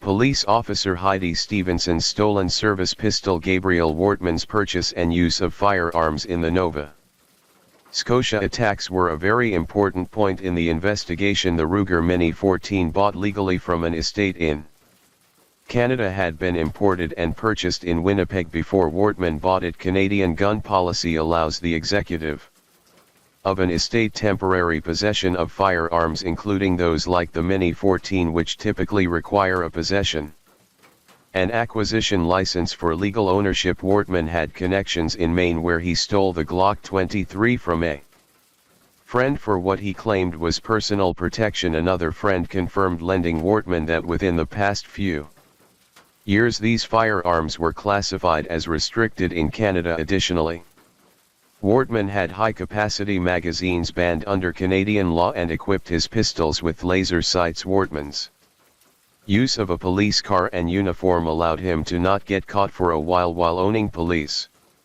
vehicles or uniforms is legal in Canada. Impersonating a police officer is a criminal offense. Officials noted that Wortman bought the specific vehicle used in the attacks, a 2017 Ford Taurus, from an auction in fall 2019. It was repainted and police accessories were removed. Wortman was believed to have spent 9 months changing the police vehicle he used during the attacks. The decals used on the vehicle were bought from a supplier without the owner's permission. Financial transactions through PayPal were flagged as suspicious between March 22 and December 5, 2019, and revealed purchases of police gear both in Canada and the US. Additionally, records from the Canada Border Services Agency documented Wortman crossing the Canada-United States border via Woodstock, New Brunswick 15 times within the previous 2 years, with his last return to Canada on March 6. In the weeks leading up to the attacks, Wortman liquidated his bank accounts and withdrew $475,000 Canadian dollars from Brinks. This raised questions and speculation about possible ties to organized crime and whether he may have been a confidential informant for the RCMP. However, the RCMP denied any prior association with Wortman and attributed his actions to paranoia fueled by fears about the pandemic potentially causing Widespread collapse following the attacks. A fireproof safe with hundreds of thousands of dollars was discovered at Wortman's Portic property with a total of $75,000 Canadian dollars taken from the premises on July 27. Court documents were made public and police interviews with witnesses were revealed. These witnesses claimed that Wortman was involved in drug smuggling, alleging that he provided drugs sourced from Maine to residents of Portic and the nearby community of Economy. They also said that Wortman had stockpiles of both firearms and drugs hidden behind fake walls and hidden compartments in his house. One witness went as far as claiming that Wortman possessed 2 crates of grenades bought in the U.S. This allegation gained attention when a lawyer representing victims' families reported the discovery of wooden ammunition cases at a crime scene in Portic, suggesting they could have been used to store grenades in addition to drug smuggling and weapons allegations. Witnesses also described Wortman and a friend traveling to the U.S. to smuggle cigarettes, alcohol and potentially other illegal goods using a sailboat owned by the friend. In response to these revelations, a media coalition, including the Halifax Examiner, appealed to the court to unseal specific amendments to the search warrant. Documents related to the RCMP's investigation into the events of April 18 and 19. The Nova Scotia judge ruled in favor of the media coalition and ordered these amendments to remain unedited. Following these developments, the RCMP issued a detailed statement refuting most of the claims made by witnesses. They claimed that the evidence supporting these allegations came from only a single source among the hundreds interviewed during the investigation.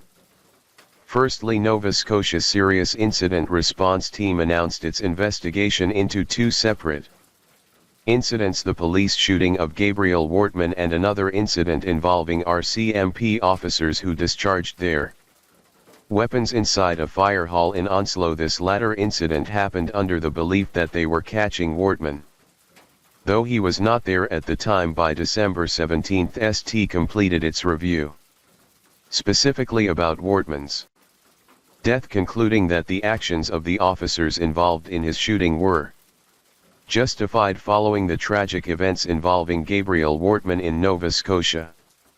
There was a tremendous amount of skepticism and questions raised about the police response and the communication methods used to warn the public. Commissioner Brenda Lucki did a thorough review of the RCMP's response to the attacks. One of the most important points under review was the delay in informing the public about Wortman potentially impersonating a police officer, which could have impacted public safety and response efforts. A central issue that came out was the failure to use Alert Ready, Canada's emergency population warning system, to warn residents about the attacks. Instead, the RCMP decided to use social media platforms like Twitter and Facebook for updates. This decision raised concerns because the affected areas had poor cellular internet service and many residents, particularly older people, may not have had access to or been familiar with social media platforms. Relatives of the victims and others argued that the use of Alert Ready could have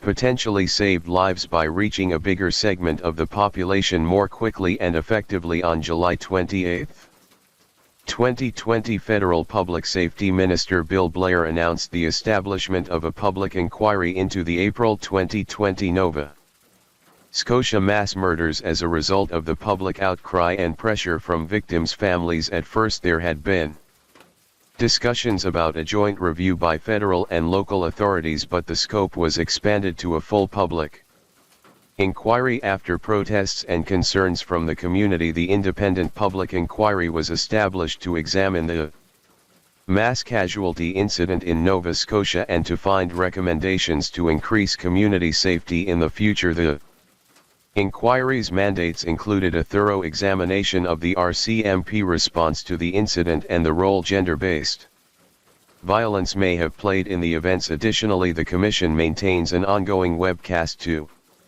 broadcast its public proceedings, making sure that they're transparent and keeping the public informed about the Commission's work on March 30, 2023, the Mass Casualty Commission released its final report, which was highly critical of the RCMP. The report highlighted several key failings, including the RCMP's inability to effectively warn the public about the shooting, inadequate preparation for such crisis, systemic inflexibility, and a lack of accountability within the force. The report made 130 recommendations, more than half of which were directed at the RCMP. These included urging the Federal Public Safety Minister to initiate an independent review of the RCMP. Other important recommendations included better funding for addressing intimate partner violence, recognizing the role of such violence in the lead-up to the attacks, and calling for increased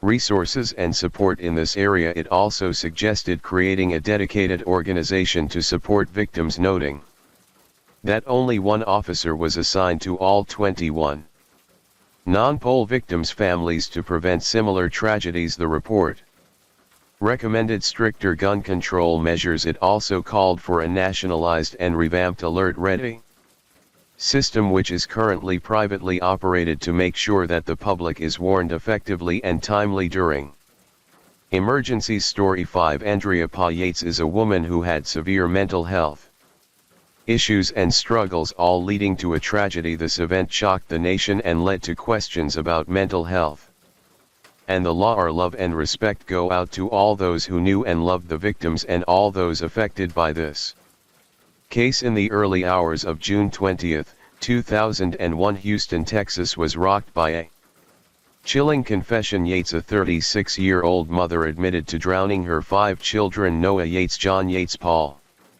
Yates, Luke Yates, and Mary Yates, in their bathtub. This horrific act brought to light the severe mental health issues she had been battling for years, including postpartum depression, postpartum psychosis, and schizophrenia.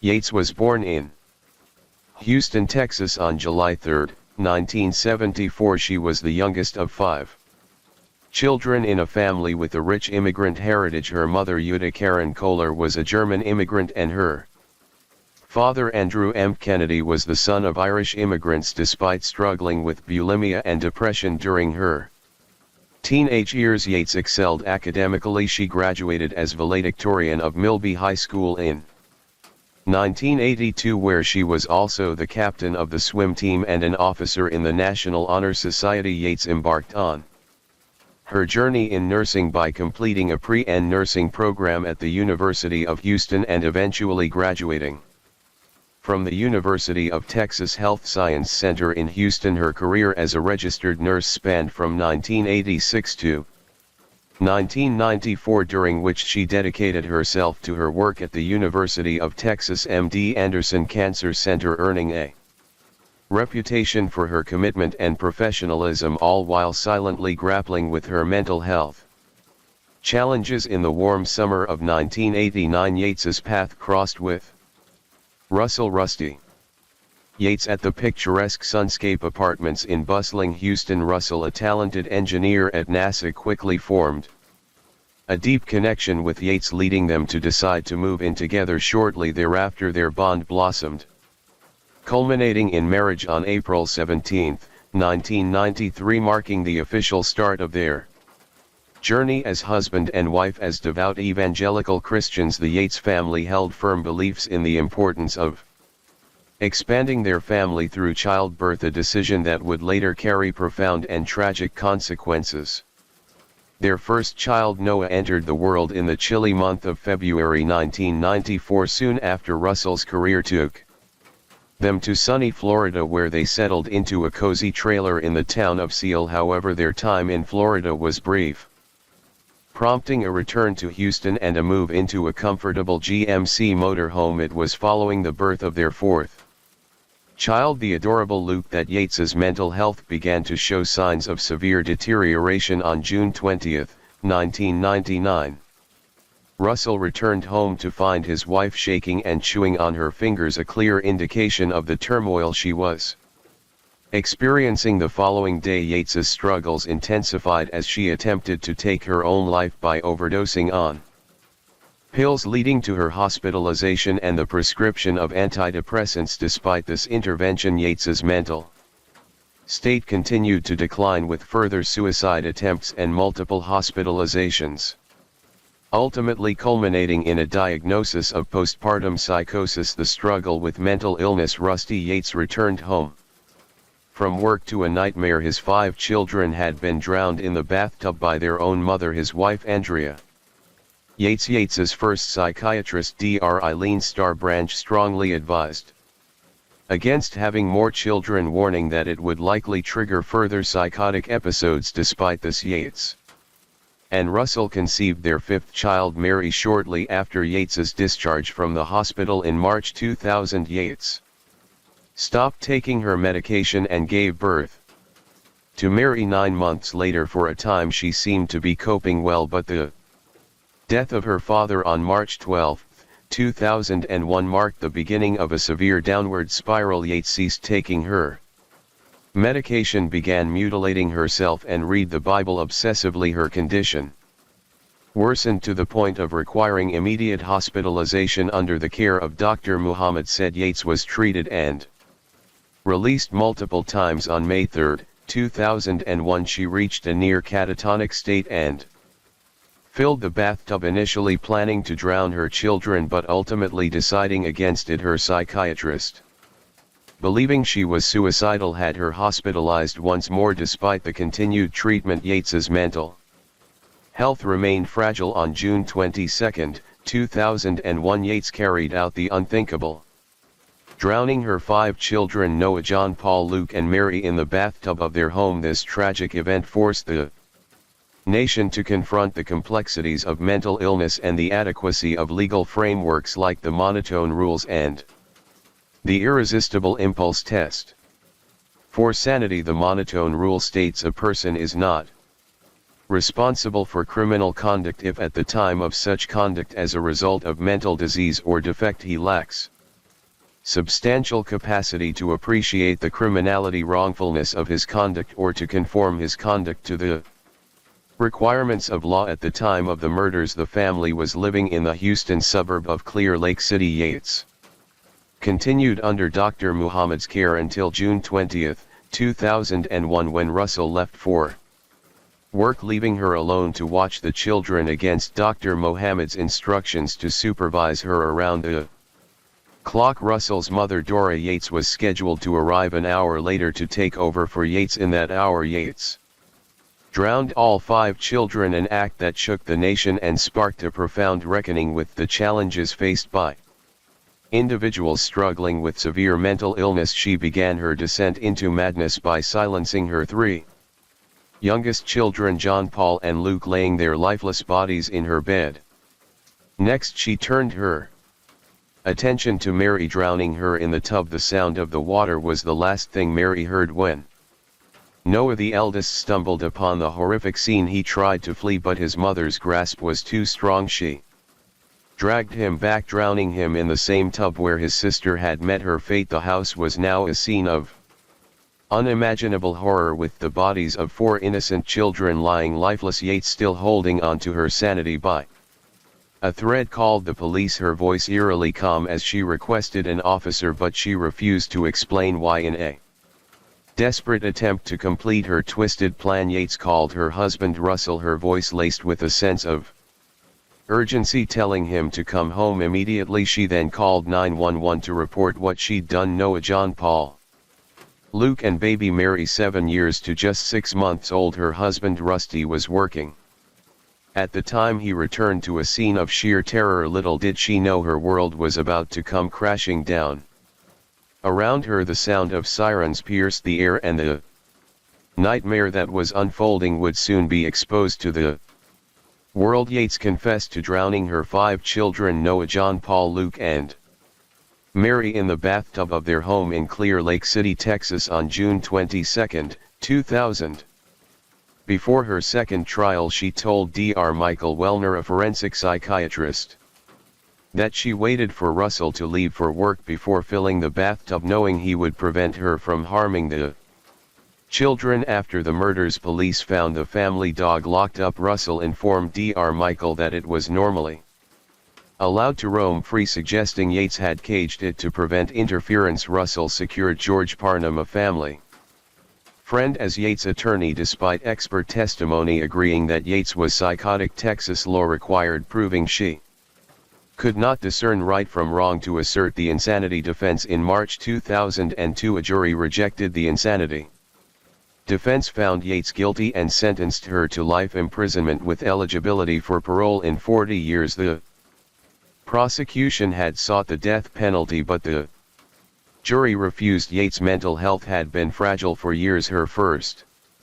psychiatrist Dr. Eileen had strongly advised against having more children, warning that it would likely trigger further psychotic episodes. Despite this, Yates and Russell conceived their fifth child, Mary, shortly after Yates's discharge from the hospital. There was not much to be done about her case as the results remained the same. The treatment she received, however, was ultimately unable to prevent the tragic events that unfolded on that fateful day. On January 6, 2005, a Texas Court of Appeals reversed Yates's convictions.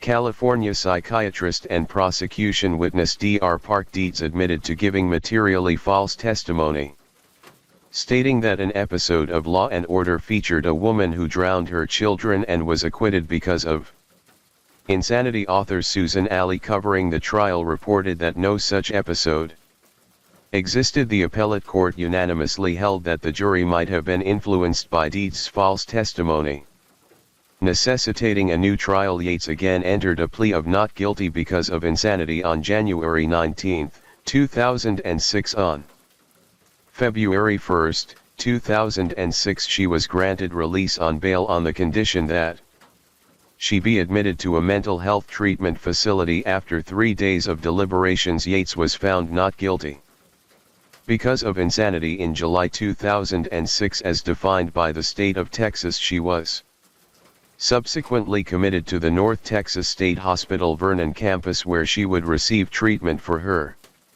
mental illness. Even with a long and documented history of mental illness, including suicide attempts, she was charged and convicted of capital murder, but the verdict was later overturned, and in a subsequent trial she was found not guilty by reason of insanity. She testified she believed her children's deaths would save their souls. Andrea Yates was committed to a Texas mental hospital where she remains today, now 52 years old. In January 2007, Yates was moved to the Kerrville State Hospital, a low-security mental facility in Kerrville, Texas. This transfer was seen as a positive step in her recovery, as the Kerrville facility offered a less restrictive environment that would allow her to continue her rehabilitation and potentially reintegrate into society. The case of Andrea Yates has drawn significant public attention and sparked debates about mental illness, the insanity defense, and the treatment of individuals deemed not guilty because of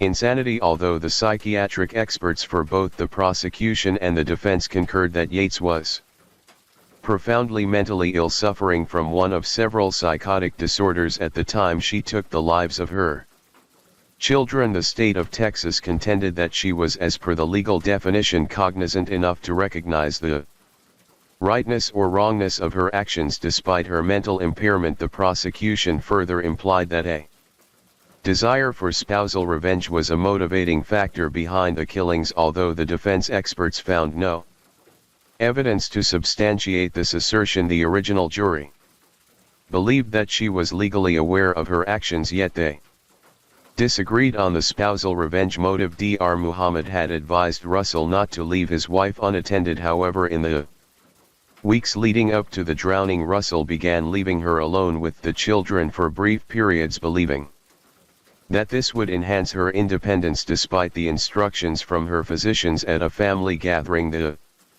weekend preceding the drowning, Russell announced that he had decided to leave Yates alone at home for an hour each morning and evening to prevent her from becoming entirely dependent on him and his mother for her maternal responsibilities. During a broadcast of Larry King Live, Brian Kennedy, a sibling of Yates, revealed that in 2001, while Russell was accompanying Yates to a specialized mental health facility, Russell had remarked to him that all People suffering from depression just needed a swift kick in the pants to feel better. Yates' mother was shocked and alarmed by Russell's proposed approach, noting that Yates wasn't stable enough to care for their children and had almost choked their daughter Mary while trying to force-feed her solid food. Authors Susie Spencer and Susan documented that Dr. Muhammad, a respected medical professional, first learned that Yates wasn't under continuous supervision during a phone conversation with Russell coinciding with the unfolding news of the tragic events.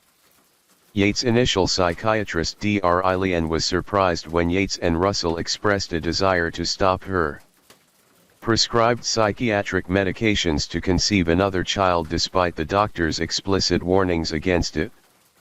Russell insisted to the media that psychiatrists never informed him that Yates was psychotic or capable of harming their children. He claimed that had he known otherwise they would never have considered having more children. However, Yates confided to her prison psychiatrist Dr. Melissa Ferguson that before their last child she had expressed to Russell her reluctance to have sex due to warnings from Dr. Eileen that she might pose a danger to their children. Despite this, Russell, driven by his religious beliefs promoting procreation, convinced her that she could manage more children. Suzanne underscored Russell's persistent detachment from reality concerning expanding their family. Throughout the trial, Russell maintained his belief that Yates would be found not guilty and fantasized about having more children with her after successful treatment in a mental health facility. He explored options such as surrogate motherhood and adoption to improve their situation before coming to terms with reality. Russell argued that Dr. Muhammad, as a psychiatrist, had a duty to identify and appropriately treat Yates' psychosis. According to Russell, Dr. Muhammad initially declined to continue Yates's prescription of the antipsychotic Hal, which had effectively treated her during her first breakdown in 1999, despite Russell's insistence that Dr. Muhammad review her medical history to consider previous successful treatments. Dr. Muhammad reluctantly prescribed Hald but discontinued it shortly afterward, expressing concerns about potential side effects. Russell testified that despite Yates's condition appearing to worsen just 2 days before the tragic drowning, Dr. Muhammad refused to extend the use of Hald or read her to the hospital. Russell further stated that Yates was discharged from her final hospitalization in May 2001 while still too unwell, mentioning that hospital staff were frustrated and embarrassed due to constraints imposed by their insurance provider Blue Cross Blue Shield. Russell and his family contended that Yates's manifestation of psychotic behavior preceding the tragic events stemmed from a combination of antidepressants prescribed by Dr. Muhammad. They pointed to Dr. from Moradolan's observation that the antidepressant Afixar had added homicidal ideation to its warning label in 2005, suggesting relevance to their argument. Yates had been prescribed 450 mg of Afir, twice the recommended maximum dosage for a full month before the incident. However, Dr. Lucy Pure, defense expert witness, countered that such dosage levels were not uncommon and asserted they did not contribute to Yates' psychotic state. Instead, Dr. Lucy emphasized that Yates's relapse into psychosis was more plausibly linked to the discontinuation of Haldo 2 weeks earlier. Numerous media reports circulated allegations suggesting that Michael Warini, a traveling preacher whom Russell had encountered during his time at Auburn University, might share responsibility for the tragic deaths. However, both Warkey and Russell vehemently denied these claims. Russell clarified that their relationship with Warini was not especially close and did not contribute to Yates's delusions. Warini asserted that his interactions with the Yates family were intended to strengthen their marriage and promote spiritual growth, emphasizing themes of love within Christian teachings. Both men agreed that any purported link between Warkey's teachings and Yates' mental state was a fabricated story created by the media. During her time in prison, Yates disclosed that she had harbored thoughts of harming her children for an extended period lasting approximately 2 years, she expressed a profound belief that her children viewed her as an inadequate mother and conveyed worries regarding her son's developmental progress. According to her discussions with the jail psychiatrist, Yates articulated a deep-seated fear that her children were destined for damnation as she perceived them to be lacking in righteousness. She lamented that her parenting methods were insufficient to guide them away from what she perceived as an inevitable fate of perishing in the fires of hell, taking the children's lives. What were you thinking that I had to do it? What was the reason you thought to do it the next morning? Because Russell would be at work. In August 2004, Russell initiated divorce proceedings, asserting that he and Yates had not lived together as a married couple since the day of the tragic events. The legal dissolution of their marriage was finalized on March 17, 2005. Subsequently, Russell embarked on a romantic relationship with Laura Arnold, whom he wed on March 25, 2006. Together they celebrated the birth of a son. However, their marital bond encountered challenges, leading to Laura filing for divorce in 2015, ultimately bringing an end to their relationship. Yates's tragic story serves as a stark reminder of the profound impact untreated mental illness can have on individuals, their families, and loved ones everywhere. It underscores the urgent need for society to prioritize mental health awareness, support systems, and effective treatment options with compassion and understanding. In light of the events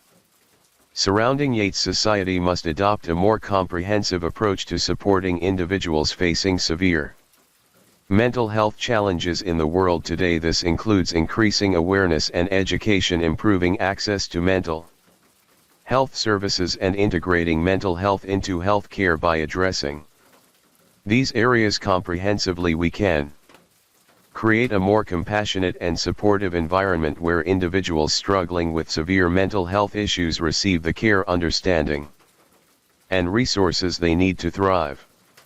Story: It was a morning of utter horror when an entire family was found strangled to death in the quiet stillness of their own home as the police began to investigate the warning signs that had been ignored for far too long. Every clue seemed to trace back to one person, someone so intimately close to the victims he could have slit a throat without taking a single step forward. Who are these people, you may be wondering? Police in Columbia, Illinois walked into this house of horrors on the morning of May 5, 2009. 31-year-old Cher Coleman was found lifeless in her bed, a rosary wrapped tightly in her hand, in the rooms nearby. Her two young sons, 11-year-old Garrett and 9-year-old Gavin, were also discovered brutally strangled, their bed sheets undisturbed, as if death had crept in while they slept. But who informed the police about this tragedy?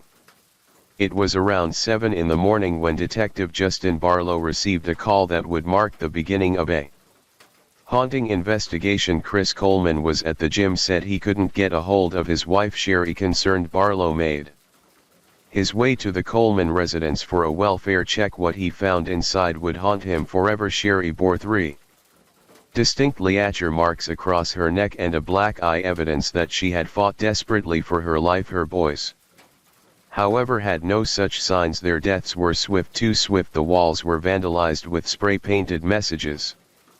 One read, "Punished."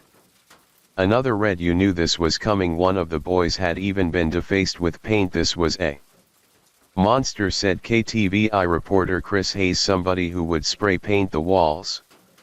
Spray paint one of the boys strangle the kids while they slept. It was a monster. It was a picture-perfect family, the kind you'd expect to see smiling in a church bulletin or framed on a mantle. Violent crime wasn't supposed to touch places like Colia, Illinois. That kind of darkness belonged across the river in the city streets of St. Louis, not in this quiet suburban town. That's exactly why Christopher Coleman chose to raise his family there. It felt safe, peaceful. Godly faith had always been the foundation of Chris' life. His parents, Connie and Ron, were co-pastors at Grace Church in nearby Chester, Illinois. Chris himself had a disciplined background. He served in the Marines as a K-9 handler, and it was during a training seminar that he met Cher Weiss, a fellow military police officer in the U.S. Air Force. Their love was swift and intense.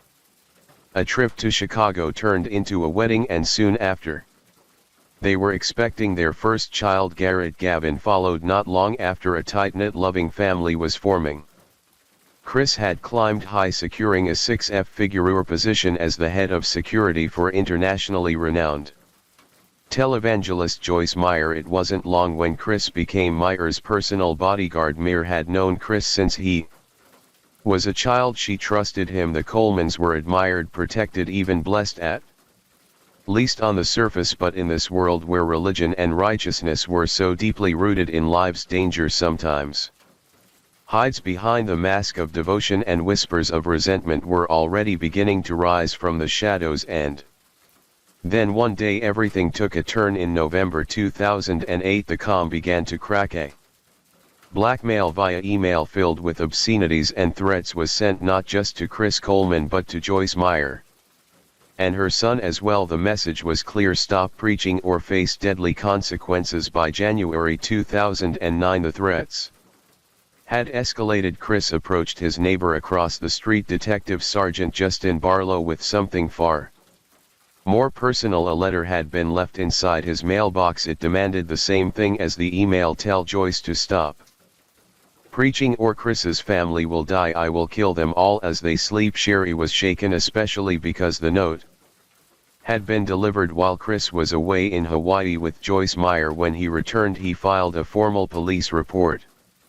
Barlow, alarmed, installed a security camera focused squarely on the Coleman mailbox. Officers increased patrols in the neighborhood, but despite every effort, the camera picked up nothing suspicious. No shadowy figure, no anonymous threat. The only footage it captured was heartbreakingly normal: Chris playing catch with his sons Garrett and Gavin in the front yard. 12 hours later, that same home would become a crime scene. The boys, along with their mother, would be found dead, and the threats that seemed to shake the Coleman house became so real it left 3 of its members dead. Chris's mother, Connie, later recalled how the threats deeply frightened Sherry, especially one letter that appeared while Chris was away on a trip to Hawaii with Joyce Meyer. Sherry had begun to fear that whoever was behind the threats was getting closer, too close. On the morning of May 5, Chris left his home on Robert Drive to go out at a gym in South St. Louis County. While at the gym, he called Cher's phone and left a message. He texted her, tried calling again, and when she didn't respond, he reached out to the police.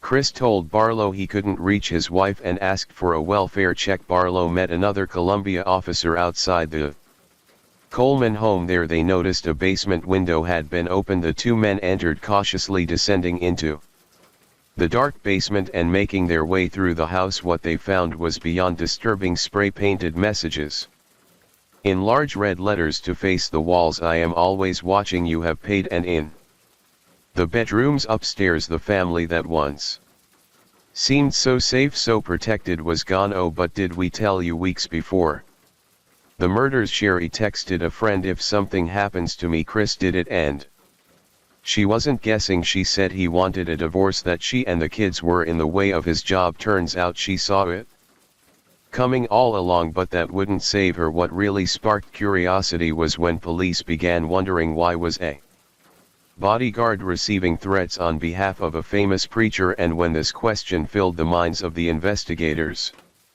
all heads turned to Chris Coleman. Moving forward, Chris would be under scrutiny for even the tiniest moves he would make, leading to the revelation of the biggest betrayal in this dream family. But marriage troubles alone wouldn't hold up a murder charge. This is when the investigators came to know about Tara. While Chris Coleman was standing at the gravesite burying his wife Sherry and their 2 young sons, he was secretly texting Tara, a cocktail waitress from a poker room in St. Petersburg, Florida. And Tara wasn't just anyone, she was Sherry's best friend from high school. Detectives seized Chris's computer and uncovered a digital treasure trove of evidence that revealed the full extent of the affair. There were explicit photos and videos too provocative to share exchanged between Chris and Tara, revealing a steamy hidden relationship beyond the intimate texts Chris had saved personal. Details about Tara, her measurements, her ring size, and even the name they had planned for a baby girl Zoe. Chris was officially supposed to be guarding the world-famous televangelist Joyce Meyer while on a trip to Hawaii. Instead, he was caught on camera with Tara in a hotel room, betraying not just his wife and family but his entire world. When confronted, Chris's father, Pastor Ron Coleman, offered an explanation. Tara was just meeting a need that Sherry at the time wasn't taking care of. He said, "Every man has desires, and if a wife doesn't respect you, you're going to find respect someplace else." When pressed if Sherry was a bad wife, Ron responded that just at that short brief time she had stepped back from doing her job as a wife, but the police weren't buying his excuses. As they dug deeper, they uncovered something way more disturbing. Those emails that had terrified Chris's family were sent from his own computer. The same man crying at his family's funeral was living a double life, and it wasn't looking good. Then came more clues along the route Chris usually took to the gym right near the Jefferson Barracks Bridge. Investigators found evidence, and when they checked his phone data, something didn't add up. On the morning of May 5th, instead of going straight home like he normally would, Chris took a weird roundabout route. It all pointed to one thing: Chris wasn't just a grieving husband and dad. Police were starting to believe he was the one behind the murders. Just a few days later, Major Jeff Connor, who led the investigation, came out and said he believed they knew who the killer was. A critical moment came after a conference call with renowned forensic pathologist Dr. Michael Bowden concluded Sherry and her children were almost certainly killed before Chris left the house that morning. This timeline was crucial. It meant Chris was likely home when the murders happened. Chris said that when Sherry didn't answer his calls, he asked his neighbor, off-duty Police Sergeant Justin Barlow, to check on the family. Surveillance footage shows Barlow entering the Coleman house at 6:51 a.m. where he found the bodies and the chilling spray-painted messages on the walls. Chris returned home 5 minutes later, pulling into the driveway at 6:56 a.m. just seconds before the first officers arrived. But what shocked police even more was Chris's reaction when they told him his wife and children were dead. He didn't ask how they died. He didn't try to see the bodies. The evidence indicates Chris did not make any attempt to go up those stairs. Night.V reporter Chris Hayes said officers thought they'd have to restrain him from seeing his dead family, but he didn't try. He didn't ask how were they killed. He just sat on the front lawn with his head in his hands. Chris's father, Ron Coleman, recalled the awful morning. By the time he got there, Chris was sitting outside on the driveway, and then they took him into an ambulance. Ron went in and sat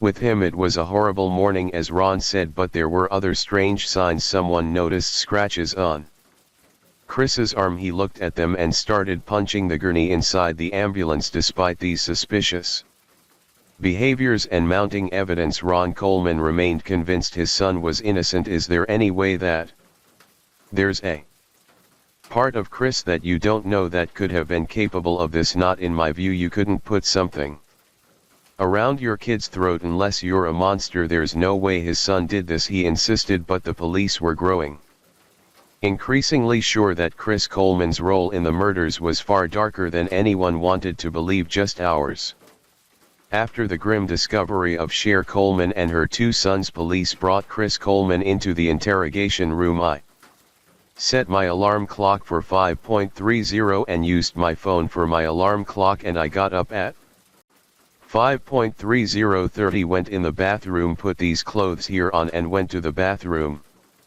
and basically got in the truck and left, and I drove off. I got to where I was at and I called Cher to wake her up, get her going, and she didn't answer, of course, so I went on to the gym, to the old gym over by Ronnie's Plaza in South County, and started working out. I texted her at some point. I might have even called. I could probably look at my phone if you want me to. Did you guys have a home phone number too, or just cell phones?" "No, we just use cell phone, so I texted her and then she still didn't respond, and probably now it had to have been well after 6:00 sometime when I texted her or called her. I'm sure it's still on her phone the time it was, and she didn't respond, and it's not like her because the kids should have been up and stuff or getting up and going by then, I believe, and so I called her again on the way back or when I was getting ready to leave, and she didn't respond again. Detectives started by asking about the night before. Did they have an argument? Chris insisted everything was fine, even said Sherry slept on his arms at the couch that evening. He seemed certain nothing was wrong, but the officers pushed deeper. They pointed out that neighbors had reported hearing a fight, and asked why anyone would say that if it wasn't true. Chris denied any argument, insisting he was being honest. When questioned about whether he'd gone to bed at the same time as Sherry, he said yes, describing the usual bedtime routine: brushing his teeth, locking the doors, everything was normal. Come on, Chris, help me out with this. I'm telling you, I've already told you. I've told everybody. I told the guy in the ambulance. I told you. I told him. The more we go back like this, the more it makes me think that there maybe even isn't a good explanation for it. I mean, we need to know what happened. We can't keep going on this. It didn't, you know, she was alive when I left. We know that's not true, and there's nothing we can do about changing that. If we know she wasn't alive when you left this morning, there's got to be an explanation. Now is the time to tell us. Now is the time to get this out of me. I don't know what else to tell you. Yes, you do know. You have to tell me the truth, Chris. I'm telling you the truth. Then, while the detectives were out of the room, Chris received a text from his father asking if he needed a lawyer. This moment hinted at the rising tension back in the room. Detectives probed about anyone else in Chris's life, any romantic involvement. Chris mentioned a woman named Tara from Florida, calling her just a friend and someone to talk to, downplaying what was really an affair. They asked about Sherry that morning. Did she seem okay when he left for the gym? Chris said yes, but little did he know the evidence, including forensic experts' analysis, showed Sherry and the kids were already dead by then. And you know what, for right now I'm just going to have a seat there.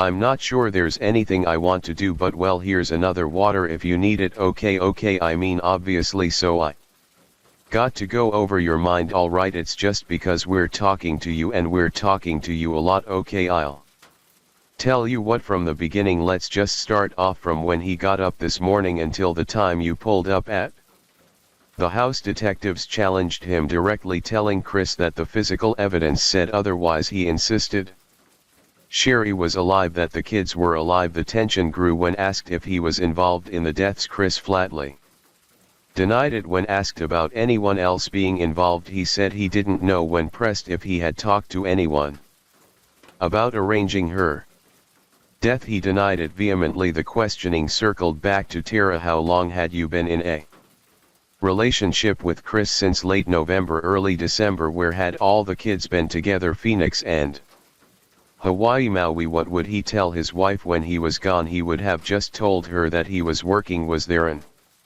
affair? Chris initially denied it, then admitted to some conversations that might not have been okay in Sherry's eyes. The detectives were now piecing together a picture of a man caught between a crumbling marriage and a secret relationship, one with deep complications, and then came a bombshell.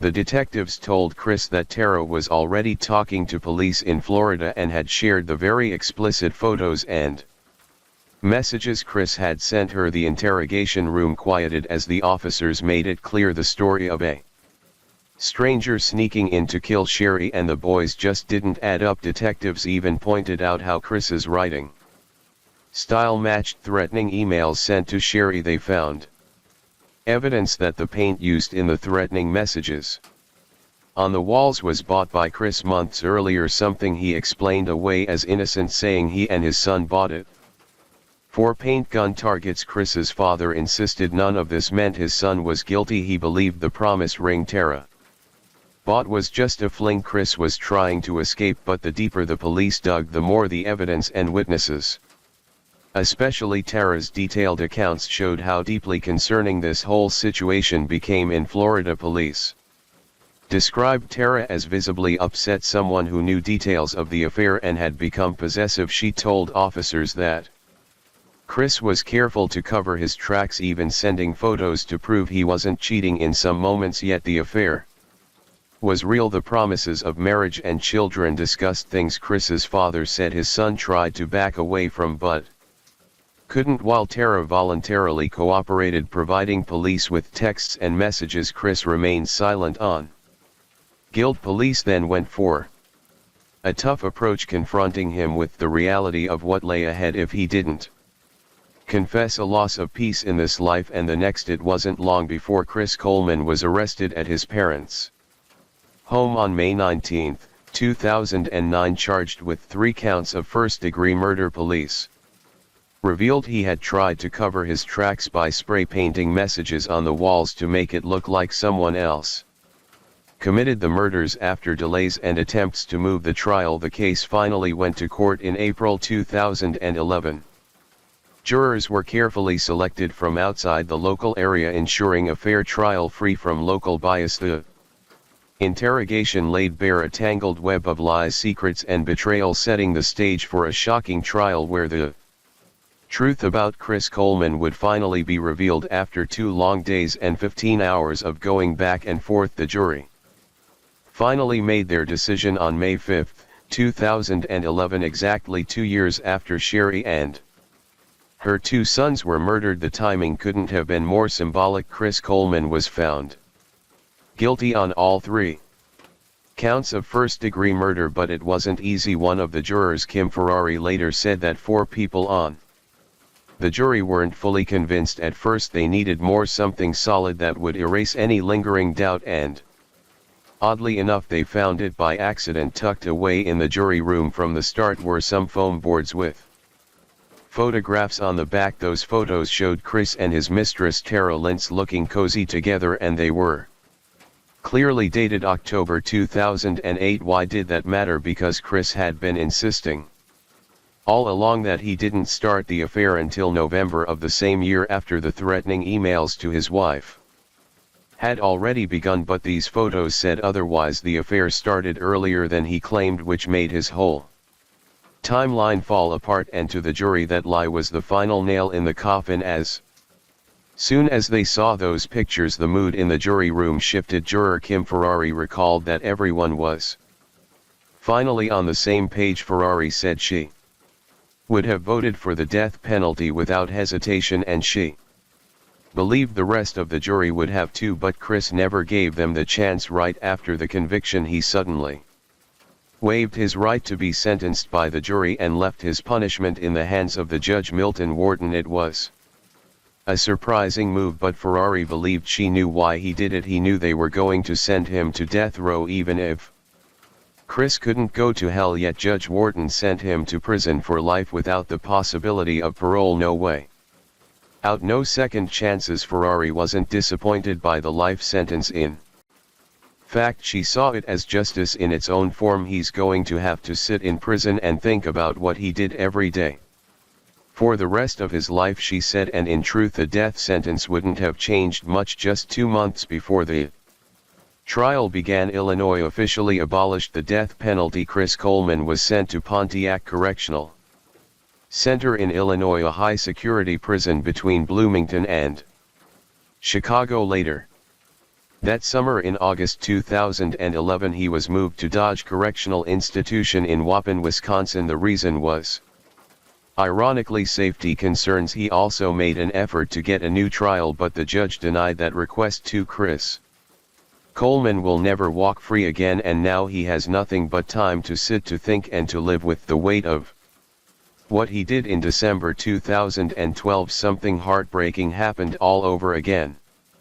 The bodies of Cher Coleman and her 2 young sons, Gavin and Garrett, were exhumed from Evergreen Cemetery in Chester, Illinois. They were then reared near Sherry's hometown just outside of Chicago. It was a deeply emotional and controversial decision. Chris Coleman's family fought hard to keep the graves in Chester. In fact, they went to court over Chris's parents Ron and Connie Coleman still lived in the area and felt they had every right to be close to their grandkids' final resting place. After all, they were family too, but the court saw it differently. A judge ruled that a convicted murderer should not have any say in where his victims are laid to rest, especially when his own planned grave site had been right next to theirs. It didn't sit right. The judge ultimately decided it was more appropriate for Sherry and her sons to be buried in a place chosen by her family, not the family of the man found guilty of killing them. Even after the bodies were moved, the original headstone at Evergreen Cemetery remained in place.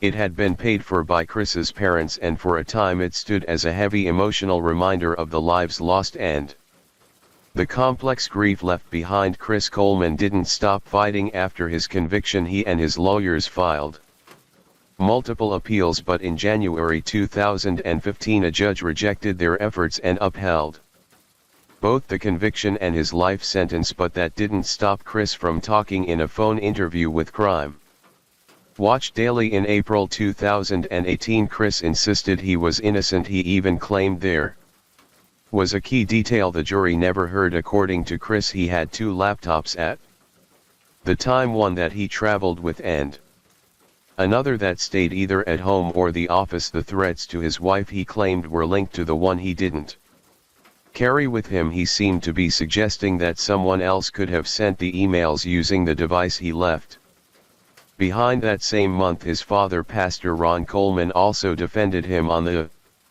show. He refused to believe his son could be guilty and said an affair simply wasn't enough reason for murder. Then, in a new legal twist, Coleman's attorneys filed yet another request for a new trial. This time they argued that those extra photographs, the ones the jurors discovered during deliberation, should not have been considered. They claimed the evidence was improper and that it unfairly influenced the verdict. Surprisingly, a judge agreed to take a closer look and granted an evidentiary hearing in March 2019, but after reviewing everything, that same judge denied the appeal in July 2020. So once again, Chris Coleman remained right where he'd been, behind bars, serving a life sentence without parole, still claiming he was framed, still insisting on his innocence. But with the courts shutting him down at every turn, his story wasn't changing any outcomes.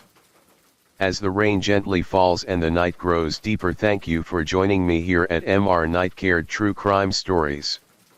Remind us of life's mysteries and the importance of staying aware even as we seek comfort in the quiet of the night. Let the rain carry you to a peaceful sleep, and until we meet again, stay safe, stay curious, and let the night watch over you.